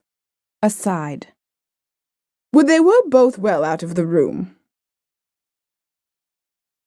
Enter servant and whispers Joseph's surface. Sir Peter. And in future, perhaps, we may not be such strangers. Joseph. Gentlemen, I beg pardon. I must wait on you downstairs. Here is a person come on particular business. Charles. Well, you can't see him in another room. Sir Peter and I have not met a long time, and I have something to say to him. Joseph. Aside. They must not be left together. I'll send this man away and return directly. Apart to Sir Peter. Sir Peter, not a word of the French milliner. Sir Peter. Apart to Joseph. Ay, not for the world. Ah, Charles, if you associated more with your brother, one might indeed hope for your reformation. He is a man of sentiment. Well, there is nothing in the world so noble as a man of sentiment. Charles. Pshaw, he is too moral by half, and is so apprehensive of his good name, as he calls it, that I suppose he would as soon let a priest into his house as a girl. Sir Peter. No, come, you wrong him. No, Joseph is no rake, but he is no such saint either in that respect. Aside. I have a great mind to tell him. We should have a laugh at Joseph. Charles. Oh, hang him. He's a very anchorite, a young hermit. Sir Peter. Hark ye, you must not abuse him. He may chance to hear of it again, I promise you. Charles. Why, you won't tell him? Sir Peter. Aside. No, but this way. Egad, I'll tell him. Hark ye, have you a mind to have a good laugh at Joseph? Charles. I should like it of all things. Sir Peter. Then in faith we will. I'll be quit with him for discovering me. He had a girl with him when I called. Charles. What? Joseph, you jest. Sir Peter. Hush! A little French milliner, and the best of the jest is, she's in the room now. Charles. The devil she is. Sir Peter. Hush, I tell you. Points. Charles. Behind the screen's life. Let's unveil her. Sir Peter. No, he's coming. You shan't indeed. Charles. Oh, egad, we'll have a peep at the little milliner. Sir Peter. Not for the world. Joseph will never forgive me. Sir Peter. Odds, here he is. Joseph Surface enters just as Charles Surface throws down the screen. Charles. Lady Tizl, by all that's wonderful. Sir Peter. Lady Tizl, by all that's damnable. Charles. Sir Peter, this is one of the smartest French milliners I ever saw. Egad, you seem all to have been diverting yourselves here at hide and seek, and I don't see who is out of the secret. Shall I beg your ladyship to inform me? Not a word. Brother, will you be pleased to explain this matter? What? Is morality dumb too? Sir Peter, though I found you in the dark, perhaps you are not so now. All mute. Well, though I can make nothing of the affair, I suppose you perfectly understand one another, so I'll leave you to yourselves. Going. Brother, I am sorry to find you have given that worthy man cause for so much uneasiness. Sir Peter, there is nothing in the world so noble as a man of sentiment. Exit Charles. They stand for some time looking at each other. Joseph. Sir Peter, notwithstanding I confess that appearances are against me, if you will afford me your patience, I make no doubt but I shall explain everything to your satisfaction. Sir Peter. If you please, sir. Joseph. The fact is, sir, that Lady Tizl, knowing my pretensions to your ward Maria, I say, sir, Lady Tizl, being apprehensive of the jealousy of your temper, and knowing my friendship to the family, she, sir, I say, called here, in order that I might explain these pretensions, but on your coming, being apprehensive, as I said, of your jealousy, she withdrew, and this, you may depend on it, is the whole truth of the matter. Sir Peter. A very clear account, upon my word, and I dare swear the lady will vouch for every article of it. Lady Tizl. For not one word of it, Sir Peter. Sir Peter. How don't you think it worth while to agree in the lie? Lady Tizl. There is not one syllable of truth in what the gentleman has told you. Sir Peter. I believe you, upon my soul, ma'am. Joseph. Aside. 'Sdeath, madam, will you betray me? Lady Tizl. Good, Mr. Hypocrite, by your leave, I speak for myself. Sir Peter. Aye, let her alone, sir. You'll find she'll make out a better story than you without prompting. Lady Tizl. Hear me, Sir Peter. I came hither on no matter relating to your ward, and even ignorant of this gentleman's pretensions to her, but I came seduced by his insidious arguments, at least to listen to this pretended passion, if not to sacrifice your honour to his baseness. Sir Peter. Now I believe the truth is coming indeed. Joseph. The woman's mad. Lady Tizl. No, sir, she has recovered her senses, and your own arts have furnished her with the means. Sir Peter, I do not expect you to credit me, but the tenderness you expressed for me when I am sure you could not think I was a witness to it, has penetrated so to my heart, that I have left the place without the shame of this discovery. My future life should have spoken the sincerity of my gratitude. As for that smooth-tongued hypocrite, who would have seduced the wife of his too credulous friend, while he affected honourable addresses to his ward, I behold him now in a light so truly despicable, that I shall never again respect myself for having listened to him.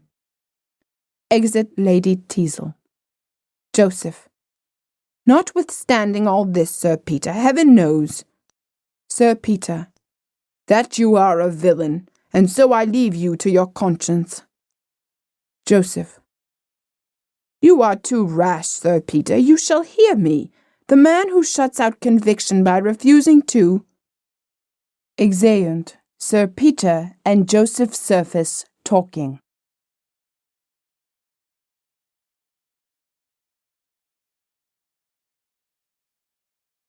Act 5.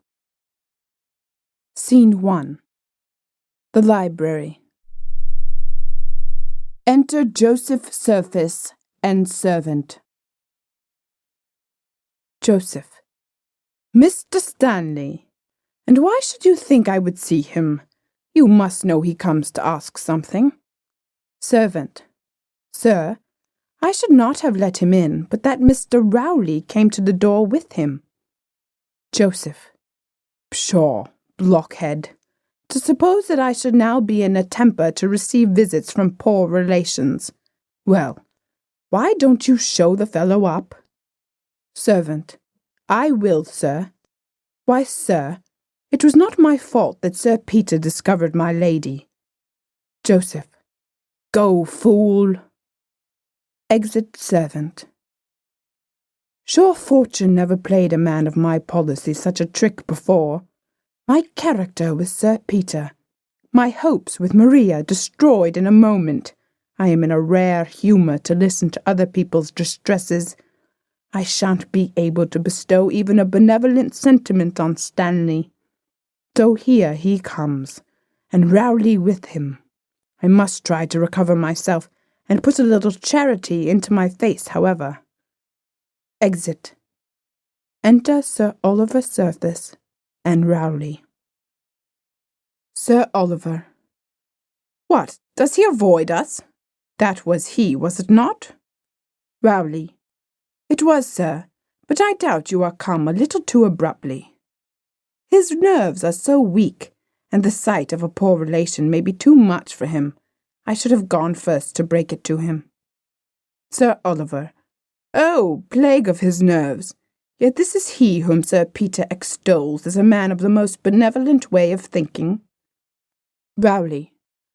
As to his way of thinking, I cannot pretend to decide, for, to do him justice, he appears to have as much speculative benevolence as any private gentleman in the kingdom, though he is seldom so sensual as to indulge himself in the exercise of it. Sir Oliver. Yet has a string of charitable sentiments at his fingers' ends. Rowley. Or rather at his tongue's end, Sir Oliver, for I believe there is no sentiment he has such faith in as that charity begins at home. Sir Oliver. And his, I presume, is of that domestic sort which never stirs abroad at all. Rowley. I doubt you'll find it so, but he's coming. I mustn't seem to interrupt you, and you knowing immediately as you leave, I'll come in to announce your arrival in your real character. Sir Oliver. True, and afterwards you'll meet me at Sir Peter's. Rowley. Without losing a moment. Exit. Sir Oliver. I don't like the complacence of his features. Enter Joseph Surface. Joseph. Sir, I beg you 10,000 pardons for keeping you a moment waiting. Mr. Stanley, I presume. Sir Oliver. At your service. Joseph. Sir, I beg you will do me the honour to sit down. I entreat you, sir. Sir Oliver. Aside. Dear sir, there is no occasion too civil by half. Joseph. I have not the pleasure of knowing you, Mr. Stanley, but I am extremely happy to see you look so well. You were nearly related to my mother, I think, Mr. Stanley. Sir Oliver. I was, sir, so nearly that my present poverty, I fear, may do discredit to her wealthy children, else I should not have presumed to trouble you. Joseph. Dear sir, there needs no apology. He that is in distress, though a stranger, has a right to claim kindred with the wealthy. I am sure I wish I was of that class, and had it in my power to offer you even a small relief. Sir Oliver. If your uncle, Sir Oliver, were here, I should have a friend. Joseph. I wish he was, sir, with all my heart. You should not want an advocate with him. Believe me, sir. Sir Oliver. I should not need one. My distresses would recommend me, but I imagine his bounty would enable you to become the agent of his charity. Joseph. My dear sir, you were strangely misinformed.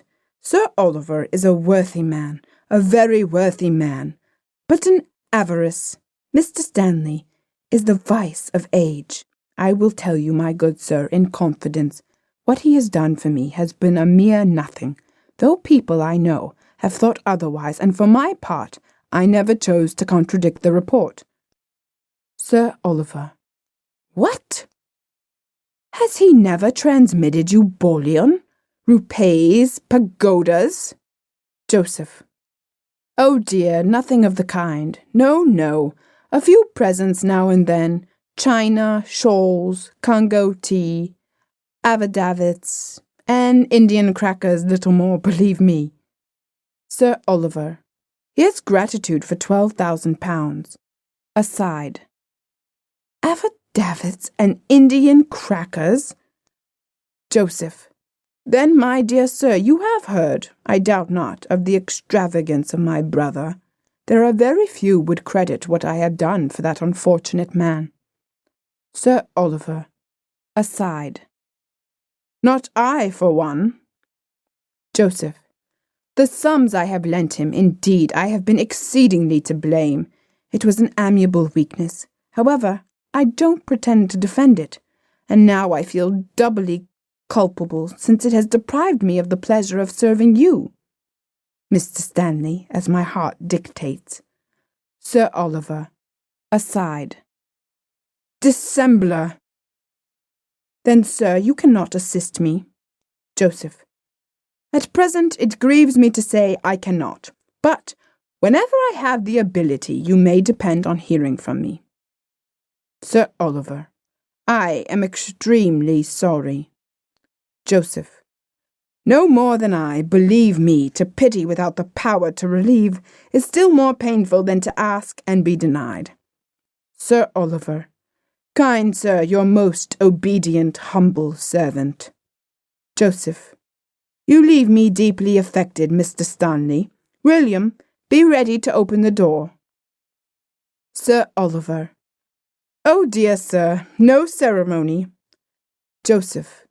You're very obedient. Sir Oliver. Sir, you're most obsequious. Joseph. You may depend upon hearing from me whenever I can be of service. Sir Oliver. Sweet sir, you are too good. Joseph. In the meantime, I wish you health and spirits. Sir Oliver. You ever grateful and perpetual humble servant. Joseph. Sir, yours as sincerely. Sir Oliver. Aside. Charles, you are my heir. Exit. Joseph. This is one bad effect of a good character. It invites application from the unfortunate, and there needs no small degree of address to gain the reputation of benevolence without incurring the expense. The silver ore of pure charity is an expensive article in the catalogue of a man's good qualities, whereas the sentimental French plate I use instead of it makes just as good a show and pays no tax. Enter Rowley. Rowley. Mr. Surface, your servant. I was apprehensive of interrupting you, though my business demands immediate attention, as this note will inform you. Joseph. Always happy to see Mr. Rowley. Reads the letter. Sir Oliver Surface, my uncle's arrived? Rowley. He is indeed. We have just parted quite well after a speedy voyage, and impatient to embrace his worthy nephew. Joseph. I am astonished. William. Stop Mr. Stanley if he's not gone. Rowley. Oh, he's out of reach, I believe. Joseph. Why did you not let me know this when you came in together? Rowley. I thought you had particular business, but I must be gone to inform your brother and appoint him here to meet your uncle. He will be with you in a quarter of an hour. Joseph. So he says. Well, I am strangely overjoyed at his coming. Aside. Never, to be sure, was anything so damned unlucky. Rowley. You will be delighted to see how well he looks. Joseph. Ah, I am rejoiced to hear it. Aside. Just at this time. Rowley. I'll tell him how impatiently you expect him. Joseph.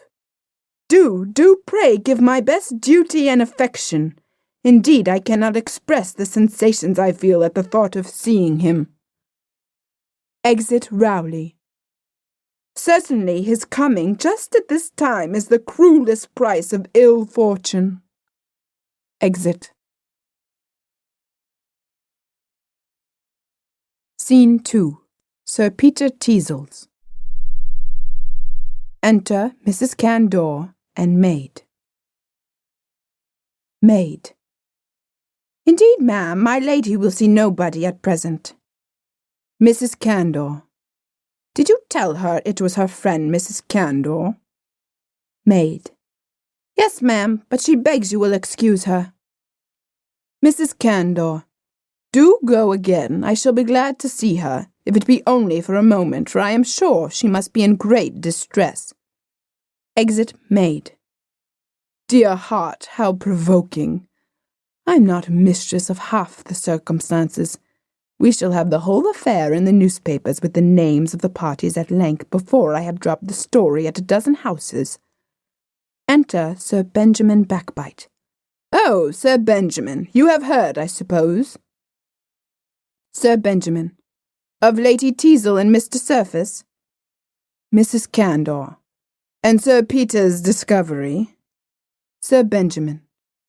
Oh, the strangest piece of business, to be sure. Mrs. Candor. Well, I was never so surprised in my life. I am so sorry for all parties indeed. Sir Benjamin. Now, I don't pity Sir Peter at all. He was so extravagantly partial to Mr. Surface. Mrs. Candor. Mr. Surface? Why, 'twas with Charles Lady Tizl was detected. Sir Benjamin. No, I tell you, Mr. Surface is the gallant. Mrs. Candor. No such thing. Charles is the man. 'Twas Mr. Surface brought Sir Peter on purpose to discover them. Sir Benjamin. I tell you, I had it from one. Mrs. Candor. And I have it from one. Sir Benjamin. Who had it from one? Who had it? Mrs. Candor.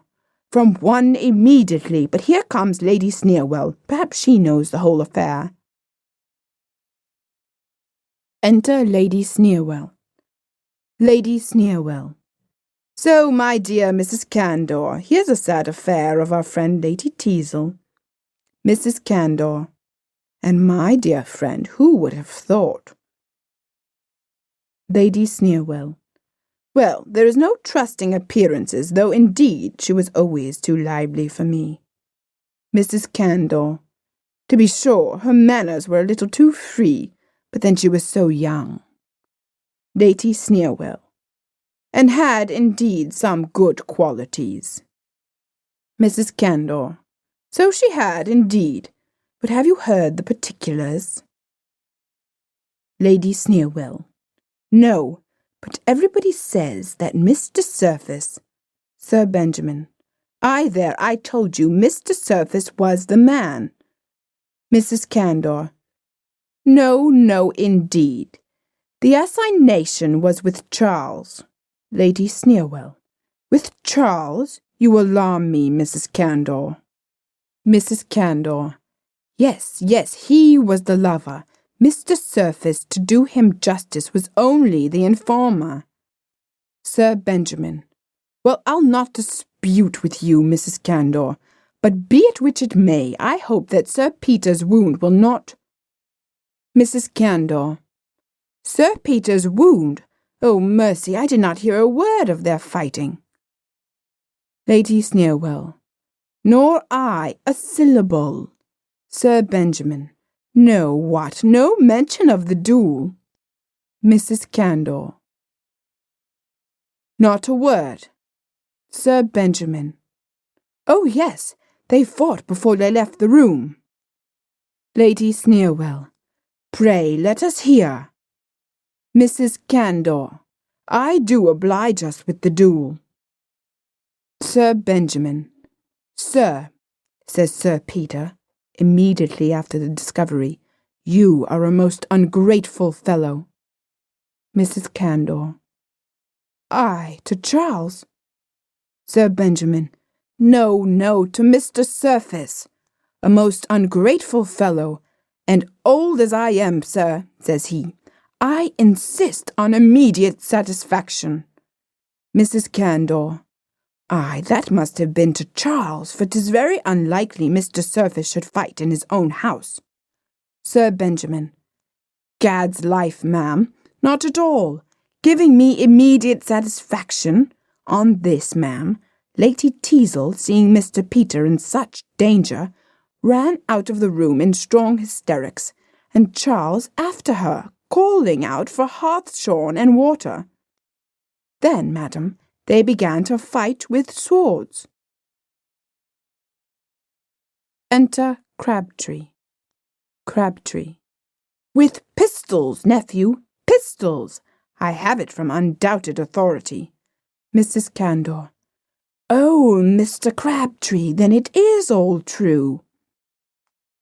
Crabtree. Too true indeed, madam, and Sir Peter is dangerously wounded. Sir Benjamin. By a thrust in a second quite through his left side. Crabtree. By a bullet lodged in the thorax. Mrs. Candor. Mercy on me, poor Sir Peter. Crabtree. Yes, madam, though Charles would have avoided the matter if he could. Mrs. Candor. I knew Charles was the person. Sir Benjamin. My uncle, I see, knows nothing of the matter. Crabtree. But Sir Peter taxed him with the basest ingratitude. Sir Benjamin. That I told you, you know. Crabtree. Do, nephew, let me speak, and insisted on immediately. Sir Benjamin. Just as I said. Crabtree. Odd's life, nephew. Allow others to know something too. A pair of pistols lay on the bureau, for Mr. Surface, it seems, had come home the night before late from Salt Hill, where he had been to see Montam with a friend, who has a son at Eton, so unluckily the pistols were left charged. Sir Benjamin. I heard nothing of this. Crabtree. Sir Peter forced Charles to take one, and they fired, it seems, pretty nearly together. Charles's shot took effect, as I tell you, and Sir Peter's missed. But what is very extraordinary, the ball struck against a little bronze Shakespeare that stood over the fireplace, grazed out of the window at a right angle, and wounded the postman, who was just coming to the door with a double letter from Northamptonshire. Sir Benjamin. My uncle's account is more circumstantial, I confess, but I believe mine is the true one for all that. Lady Sneerwell. Aside. I am more interested in this affair than they imagine, and must have better information. Exit Lady Sneerwell. Sir Benjamin. Ah, Lady Sneerwell's alarm is very easily accounted for. Crabtree. Yes, they certainly do say, but that's neither here nor there. Mrs. Candor. But pray, where is Sir Peter at present? Crabtree. Oh, they brought him home, and he is now in the house, though the servants are ordered to deny him. Mrs. Candor. I believe so, and Lady Tizl, I suppose, attending him? Crabtree. Yes, and I saw one of the faculty enter just before me. Sir Benjamin. Hey, who comes here? Crabtree. Oh, this is he, the physician, depend on it. Mrs. Candor. Oh, certainly, it must be the physician, and now we shall know. Enter Sir Oliver Surface. Crabtree. Well, doctor, what hopes? Mrs. Candor. Aye, doctor, how's your patient? Sir Benjamin. Now, doctor, isn't it a wound with a small sword? Crabtree. A bullet lodged in the thorax for 100. Sir Oliver. Doctor, a wound with a small sword and a bullet in the thorax. Ons, are you mad, good people? Sir Benjamin. Perhaps, sir, you are not a doctor? Sir Oliver. Truly, I am to thank you for my degree, if I am. Crabtree. Only a friend of Sir Peter's, then, I presume. But, sir, you must have heard of his accident. Sir Oliver. Not a word. Crabtree. Not of his being dangerously wounded. Sir Oliver. The devil he is. Sir Benjamin. Run through the body. Crabtree. Shot in the breast. Sir Benjamin. By one Mr. Surface. Crabtree. I, the younger. Sir Oliver. Eh? What the plague, you seem to differ strangely in your accounts. However, you agree that Sir Peter is dangerously wounded. Sir Benjamin. Oh, yes, we agree there. Crabtree. Yes, I believe there can be no doubt of that. Sir Oliver. Then, upon my word, for a person in that situation, he is the most imprudent man alive, for here he comes, walking as if nothing at all was the matter. Enter Sir Peter Tizl. Odds heart, Sir Peter, you are come in good time, I promise you, for we had just given you over. Sir Benjamin. Egad, uncle, this is the most sudden recovery. Sir Oliver. Why, man? What do you out of bed with a small sword through your body and a bullet lodged in your thorax? Sir Peter. A small sword and a bullet? Sir Oliver. Aye, these gentlemen would have killed you without law or physic, and wanted to dub me a doctor to make an accomplice. Sir Peter. Why, what is all this? Sir Benjamin. We rejoice, Sir Peter, that the story of the duel is not true, and are sincerely sorry for your other misfortune. Sir Peter. Aside. So all over the town already. Crabtree. Though, Sir Peter, you were certainly vastly to blame to marry at your years. Sir Peter. Sir, what business is that of yours? Mrs. Candor. Though indeed, as Sir Peter made so good a husband, he is very much to be pitied. Sir Peter. Plague on your pity, ma'am, I desire none of it. Sir Benjamin. However, Sir Peter, you must not mind the laughing and jest you will meet with on the occasion. Sir Peter. Sir, I desire to be master in my own house. Crabtree. 'Tis no uncommon case, that's one comfort. Sir Peter. I insist on being left to myself without ceremony. I insist on your leaving my house directly. Mrs. Candor. Well, we are going, and depend on it, we'll make the best report of it we can. Exit. Sir Peter. Leave my house. Crabtree. And tell how hardly you've been treated. Exit. Sir Peter. Leave my house. Sir Benjamin. And how patiently you bear it. Exit. Sir Peter. Fiends, vipers, furies, oh, that their own venom would choke them. Sir Oliver. They are very provoking indeed, Sir Peter. Enter Rowley. Rowley. I heard high words. What has ruffled you, sir? Sir Peter. Pshaw! What signifies asking? Do I ever pass a day without my vexations? Rowley. Well, I'm not inquisitive. Sir Oliver. Well, Sir Peter, I have seen both my nephews in the manner we proposed. Sir Peter. A precious couple they are. Rowley. Yes, and Sir Oliver is convinced that your judgment was right, Sir Peter. Sir Oliver. Yes, I find Joseph is indeed the man after all. Rowley. Aye, as Sir Peter says, he is a man of sentiment. Sir Oliver. And acts up to the sentiments he professes. Rowley. It certainly is edification to hear him talk. Sir Oliver. Oh, he's a model for the young men of the age. But how's this, Sir Peter?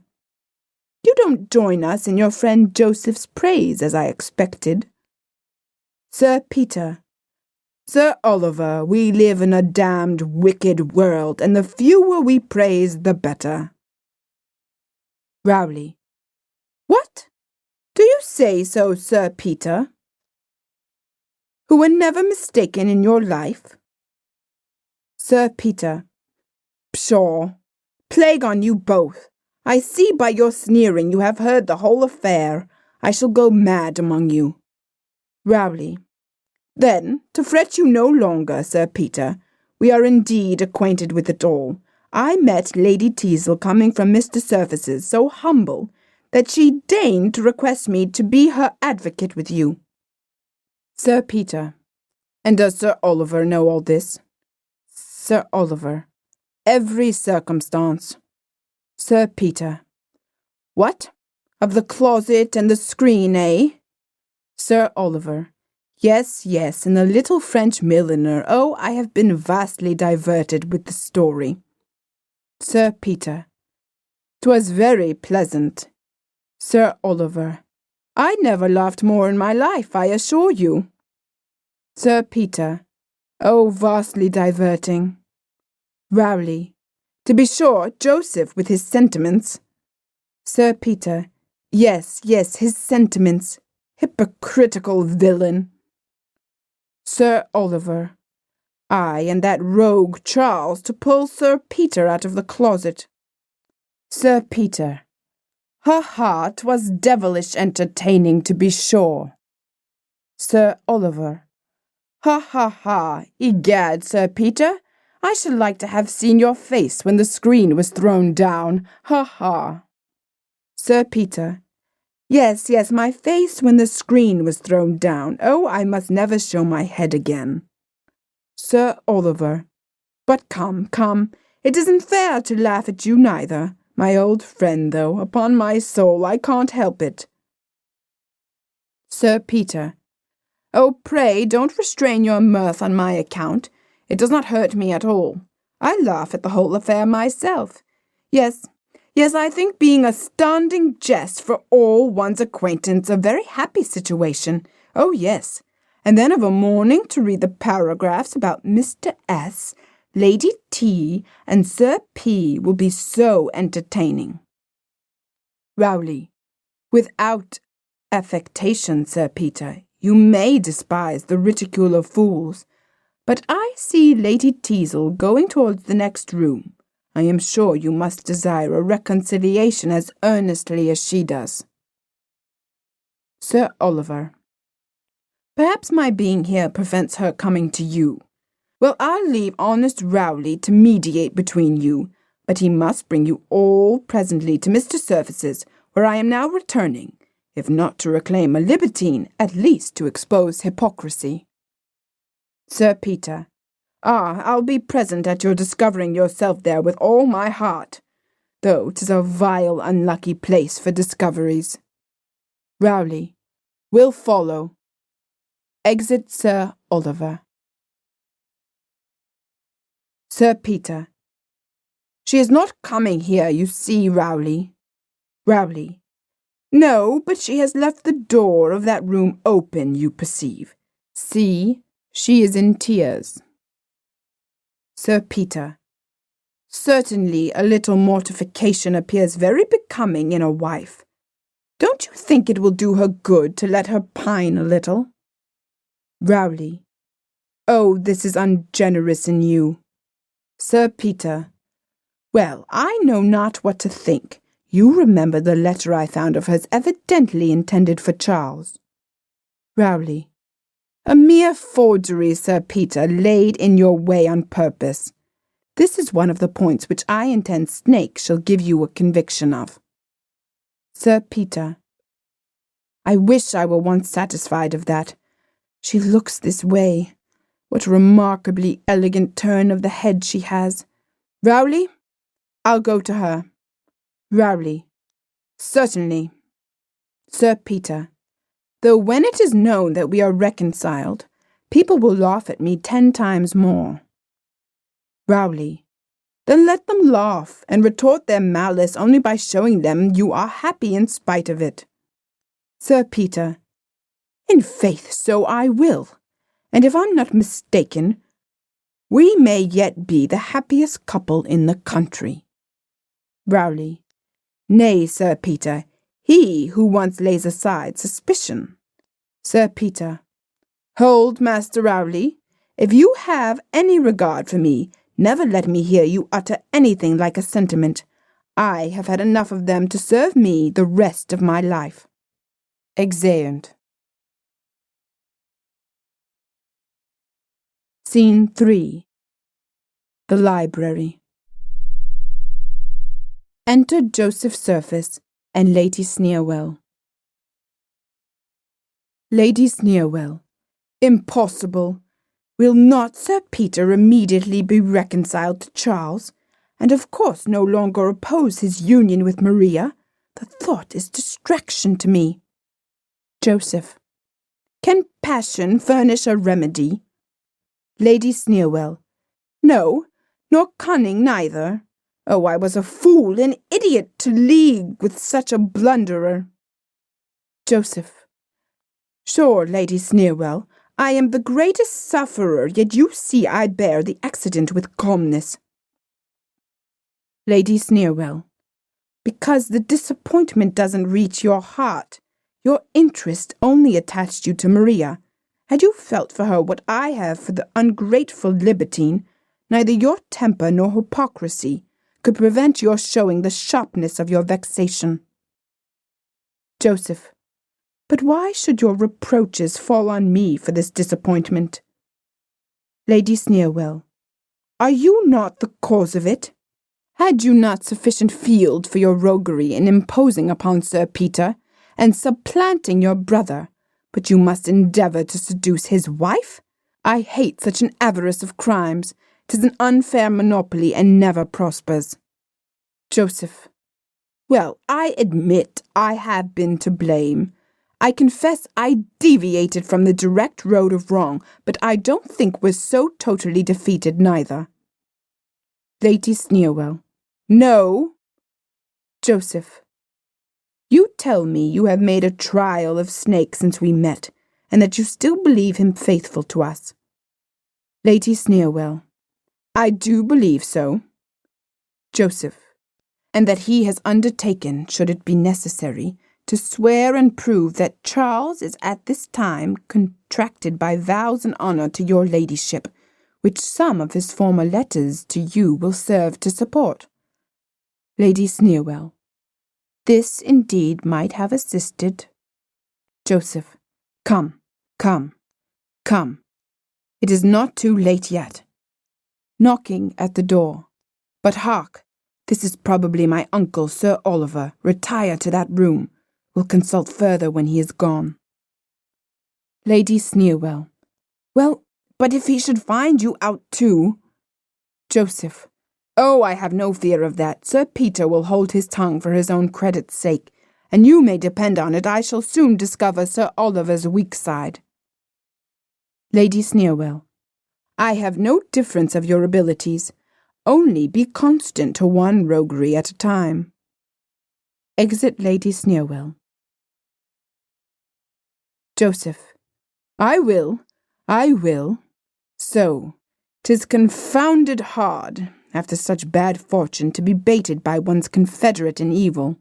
Well, at all events my character is so much better than Charles's, that I certainly— Hey! What?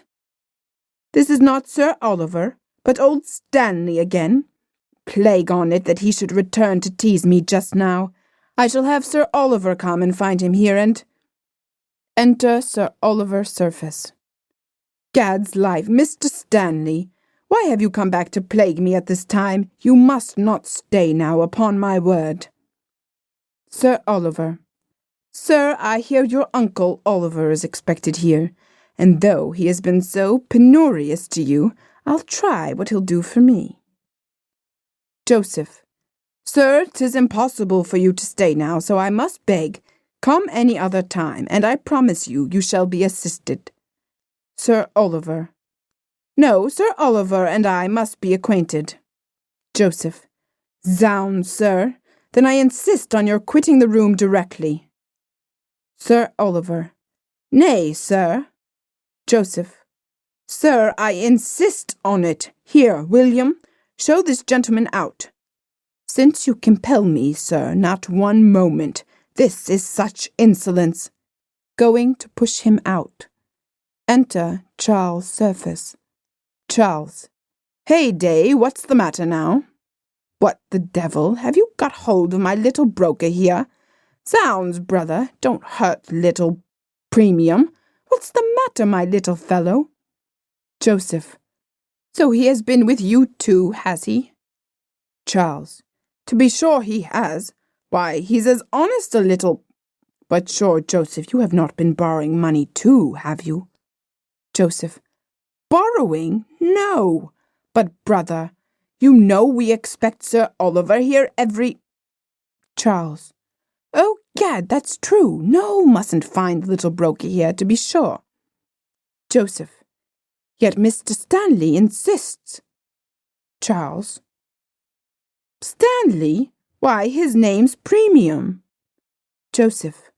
No, sir, Stanley. Charles. No, Premium. Joseph.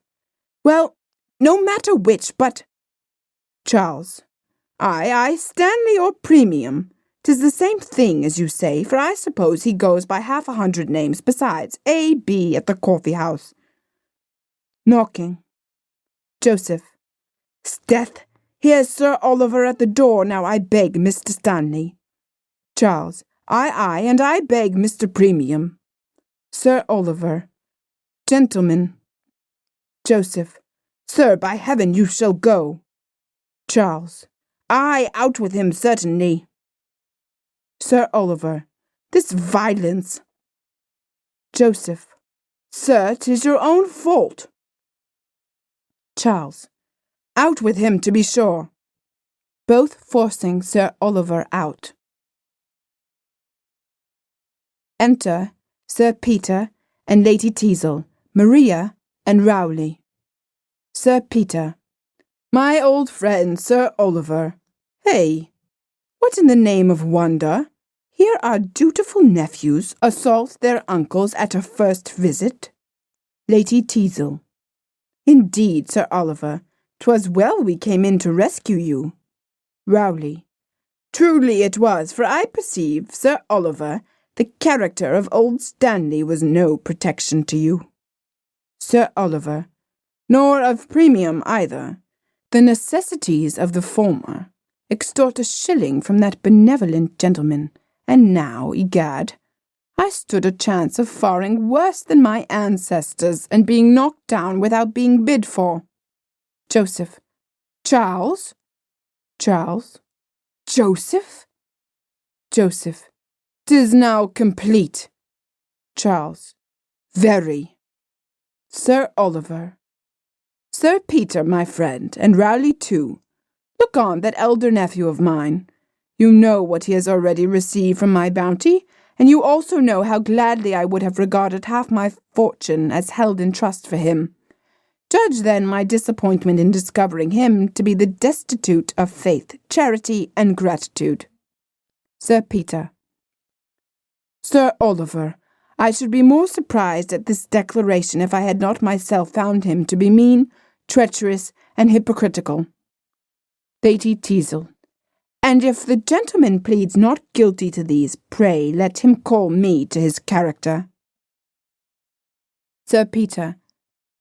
Then I believe we need add no more. If he knows himself, he will consider it as the most perfect punishment, that he is known to the world. Charles. Aside. If they talk this way honestly, what will they say to me by and by? Sir Oliver. As for that prodigal, his brother there. Charles. Aside. Aye, now comes my term. The damn family pictures will ruin me. Joseph. Sir Oliver, uncle, will you honour me with a hearing? Charles. Aside. Now if Joseph would make one of his long speeches, I might recollect myself a little. Sir Peter. To Joseph. I suppose you would undertake to justify yourself entirely. Joseph. I trust I could. Sir Oliver. Well, sir, and you could justify yourself too, I suppose. Charles? Charles. Not that I know of, Sir Oliver. Sir Oliver. What? Little Premium has been let too much into the secret, I suppose. Charles. True, sir, but they were family secrets, and should not be mentioned again, you know. Rowley. Come, Sir Oliver, I know you cannot speak of Charles's follies with anger. Sir Oliver. Odds heart, no more I can, nor with gravity either. Sir Peter, do you know, the rogue bargained with me for all his ancestors, sold me judges and generals by the foot, and maiden aunts as cheap as broken china. Charles. To be sure, Sir Oliver, I did make a little free with the family canvas. That's the truth on't. My ancestors may rise in judgment against me, there's no denying it. But believe me sincere when I tell you, and upon my soul I would not say so if I was not, that if I do not appear mortified at the exposure of my follies, it is because I feel at this moment the warmest satisfaction in seeing you, my liberal benefactor. Sir Oliver. Charles, I believe you. Give me your hand again. The ill-looking little fellow over the settee has made your peace. Charles. Then, sir, my gratitude to the original is still increased. Lady Tizl. Yet I believe, Sir Oliver, here is one whom Charles is still more anxious to be reconciled to. Sir Oliver. Oh, I have heard of his attachment there, and, with the young lady's pardon, if I construe right, that blush. Sir Peter. Well, child, speak your sentiments. Maria. Sir, I have little to say but that I shall rejoice to hear that he is happy. For me, whatever claim I had to his affection, I willingly resign to one who has a better title. Charles. How, Maria? Sir Peter. Hey, day, what's the mystery now? While he appeared an incorrigible rake, you would give your hand to no one else, and now that he is likely to reform, I'll warrant you won't have him. Maria. His own heart and Lady Sneerwell's know the cause. Charles. Lady Sneerwell? Joseph.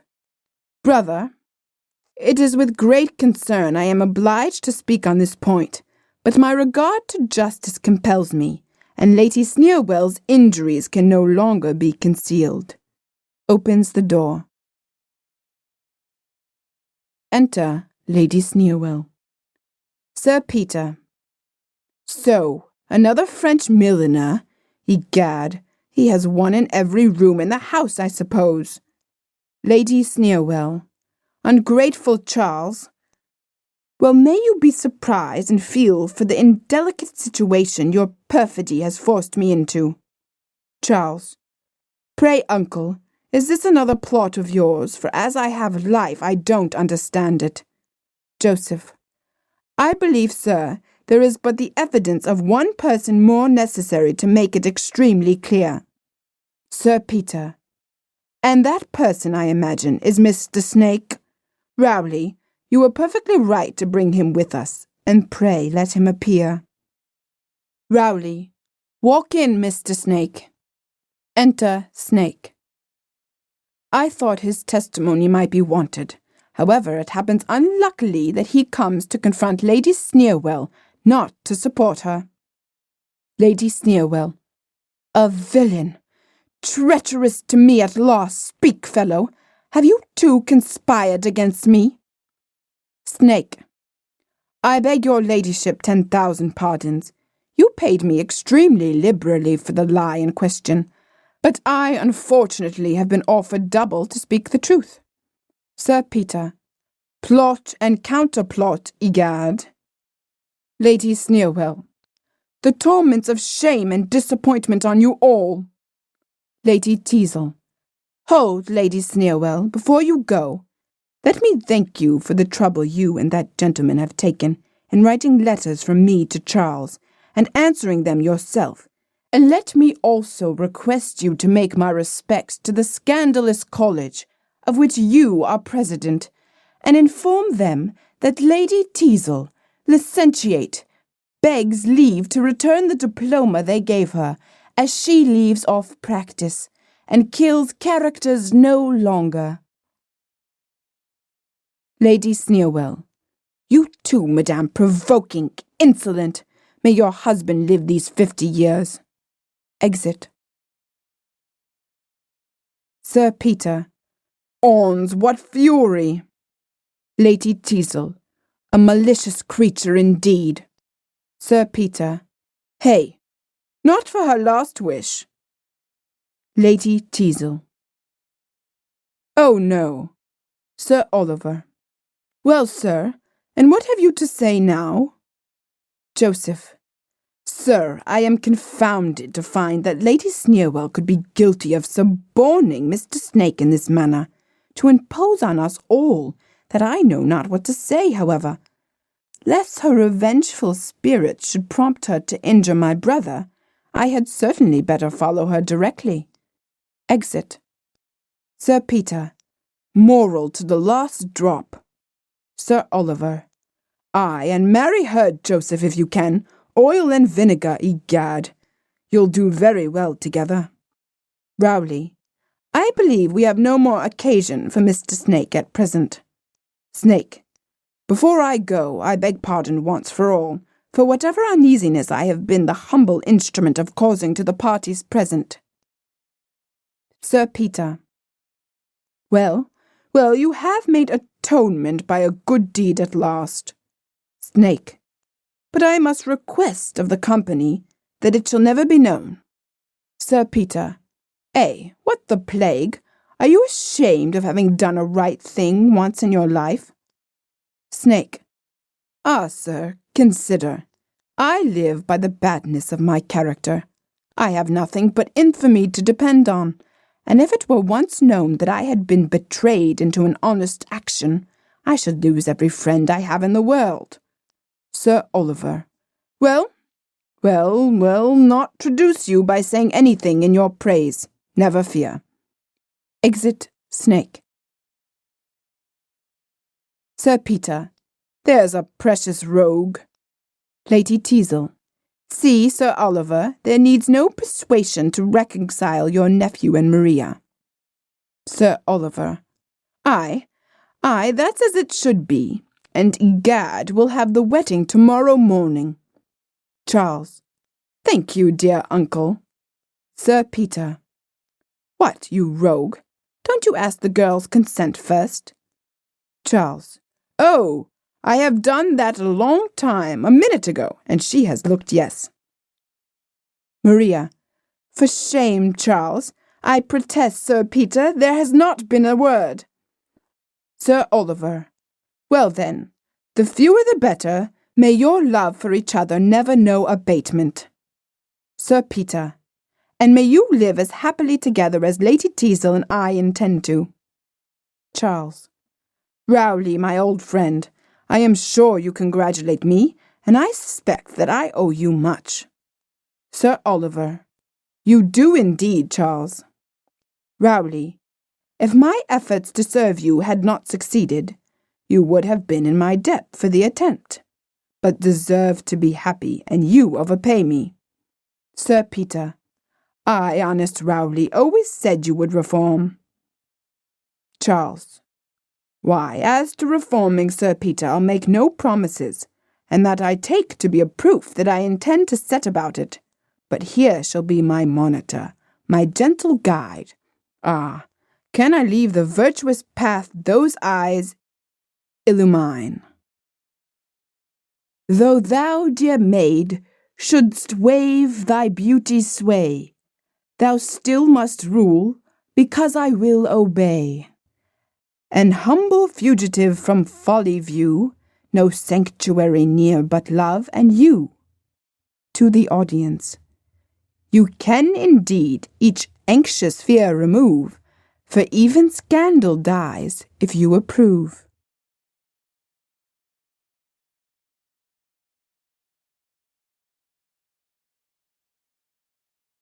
Epilogue by Mr. Coleman. Spoken by Lady Tizl. I, who was late so volatile and gay, like a trade wind must now blow all one way. Bend all my cares, my studies, and my vows, to one dull rusty weathercock my spouse.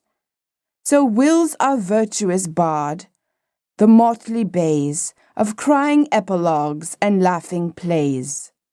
Old bachelors who marry smart young wives, learn from our play to regulate your lives. Each bring his dear to town, all faults upon her.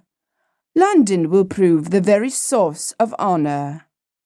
Plunged fairly in, like a cold bath it serves, when principles relax to brace the nerves. Such is my case, and yet I must deplore that the gay dream of dissipation's o'er. And say ye fair was ever lively wife, born with a genius for the highest life. Like me untimely blasted in her bloom, like me condemned to such a dismal doom. Save money, when I just knew how to waste it. Leave London, just as I began to taste it. Must I then watch the early crowing cock, the melancholy ticking of a clock? In a lone rustic hole forever pounded, with dogs, cats, rats, and squalling brats surrounded. With humble curate can I now retire, while good Sir Peter boozes with the squire, and at backgammon mortify my soul, that plans for loo or flutters at a vole. Seven's the main, dear sound that must expire, lost at cockles round a Christmas fire. The transient hour of fashion too soon spent, farewell the tranquil mind, farewell content. Farewell the plumed head, that cushioned teat, that takes the cushion from its proper seat. The spirit-stirring drum, card drums I mean. Spadile old trick, Pam, Busto, king and queen. And you, ye knockers, that with brazen throat the welcome visitors approach denote. Farewell all quality of high renown, pride, pomp, and circumstance of glorious town. Farewell, your revels I partake no more, and Lady Tizl's occupations o'er. All this I told our bard. He smiled and said 'twas clear I ought to play deep tragedy next year. Meanwhile he drew wise morals from his play, and in these solemn periods stalked away. Blessed were the fair like you, her faults who stopped, and closed her follies when the curtain dropped. No more in vice or error to engage, or play the fool at large on life's great stage. Recorded audiobook, Artist Studios, 2006. Read by Anissa Nawe.